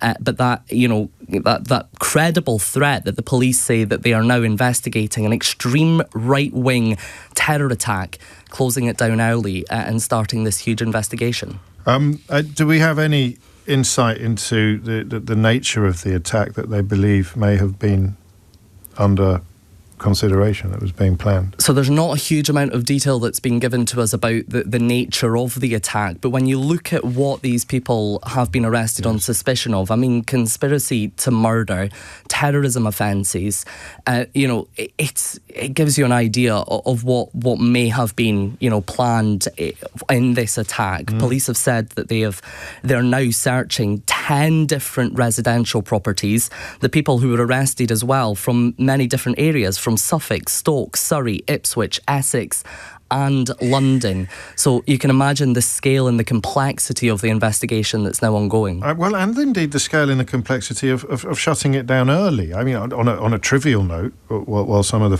further detail remains unknown, an awful lot of businesses around Barham and around Ipswich would have been expecting quite a lucrative weekend, but by 7 o'clock on Sunday morning it had been completely shut down, and presumably 15,000 people bussed out of the area. Yeah, a huge operation, and you can imagine the armed response, the road closures around this very, very small village. I mean, we've heard from some of the business owners, some of the neighbours there, obviously in shock that there's even a suggestion that something like this might have happened on their doorstep, but then the response comes from those armed officers. And when you look at the different areas of counter-terrorism policing that have been drafted in to help with this investigation, they're bringing them in from the north of England to help with the questioning of those suspects, with the looking through devices. I think they've said they've got something like 35 devices that they're having to look through. There have been vehicles seized. There have been those properties searched. It's massive. And, I think there was one pub owner who had said that they were expecting quite a busy day on, Sunday in their pub, but had to stay if they're closed. observant Muslims, it might not have been that busy. Well, the event itself was actually on the grounds of Shrubland Hall, but I think they were, for a small village, you've got a pub right in the middle of it. They were expecting quite a few people there. For a meal in a Vimto as well. They don't have to be consuming alcohol. And the context of this is, just a few days ago, I was speaking to the head of counter-terrorism policing, who was talking about their workload being larger than it's been certainly in the past few years. And a large part of that, he said, is that the extreme right wing is growing. They are seeing, those threats and certainly some of the content online that might be radicalising people. That is growing exponentially for them, alongside the threats that they have of Islamic extremism and of hostile state threats. So, that's the context that we're looking at here. Organisers had said of this event they were expecting, a small protest outside, perhaps even a large protest outside. They said they would have welcomed that. But then to have this suggestion that actually people may have been looking at killing some of the people who were going to this event, it's a whole other scenario. I think some of the attendees were in that local pub on the Saturday night to watch the England-Norway match, which speaks to something rather warm during such a cold conversation, such a chilling conversation. We've heard from the organisers, as you mentioned. Profound shock, no doubt, moving through their ranks and indeed through the people who were present. What happens next? So the investigation will take some time. As I said, 4 of the people who were arrested have been released on bail. They have really strict conditions on them. 8 of those who have been held who are still in custody, the police have got up to a week to interview them before they decide whether to charge them or not. But certainly, as I say, you've got counter-terrorism teams from all over England really being brought in to support this investigation. And there will be a lot of work going on in terms of the searches of those devices, of those homes, to try and piece together exactly what's happened here and what happens next in terms of the criminal justice system. Indeed. And as I mentioned at the outset, this was essentially done and dusted, the evacuation, by 7 o'clock on Sunday morning. It's now Wednesday afternoon, and I can tell from my inbox that an awful lot of people listening to this conversation are hearing this story for the very first time. It's also curiously absent from front pages. I'll leave you to speculate for yourself on why that might be, or indeed what kind of coverage you might have expected if, say, a Christian festival had been called off early with 12 people arrested in connection with crimes or on suspicion, being held on suspicion of offences including terrorism offences, conspiracy to murder and indeed assisting an offender. But remember, it's two-tier justice in this country according to the usual suspects. Fraser Knight, thank you. Keep an eye on this for us. I know that you will. That is it from me for today. If you missed any of today's... Well, hang on, apart from the football... I wanted to end with something, but Swarbrick smashed it this morning. Absolutely knocked it out of the park with his little montage. I toyed with the idea of nicking it, but I thought on reflection it was more important to make sure that you were properly across that story than it was to just pass off some of the excellent work by the producers of The Breakfast Show as my own this morning. So, come on, England. You haven't heard my 3 o'clock yet. No, I'm not, I don't want to tread on your toes either, Sheila. I know my place. My place. Anyway, I did my world-exclusive football story with a tangential link to Jude Bellingham yesterday. If you missed any of today's show, you can listen back on our free Global Player app or the LBC app, where you can also stay up to date with all the latest news, videos and opinion. You can listen to a range of podcasts, including James O'Brien Daily, the best bits from my LBC show every day. So do download the official LBC app for free from your app store now. Coming up at 4, Simon is in for Tom Swarbrick and Sheila Fogarty is with you next. James O'Brien on LBC.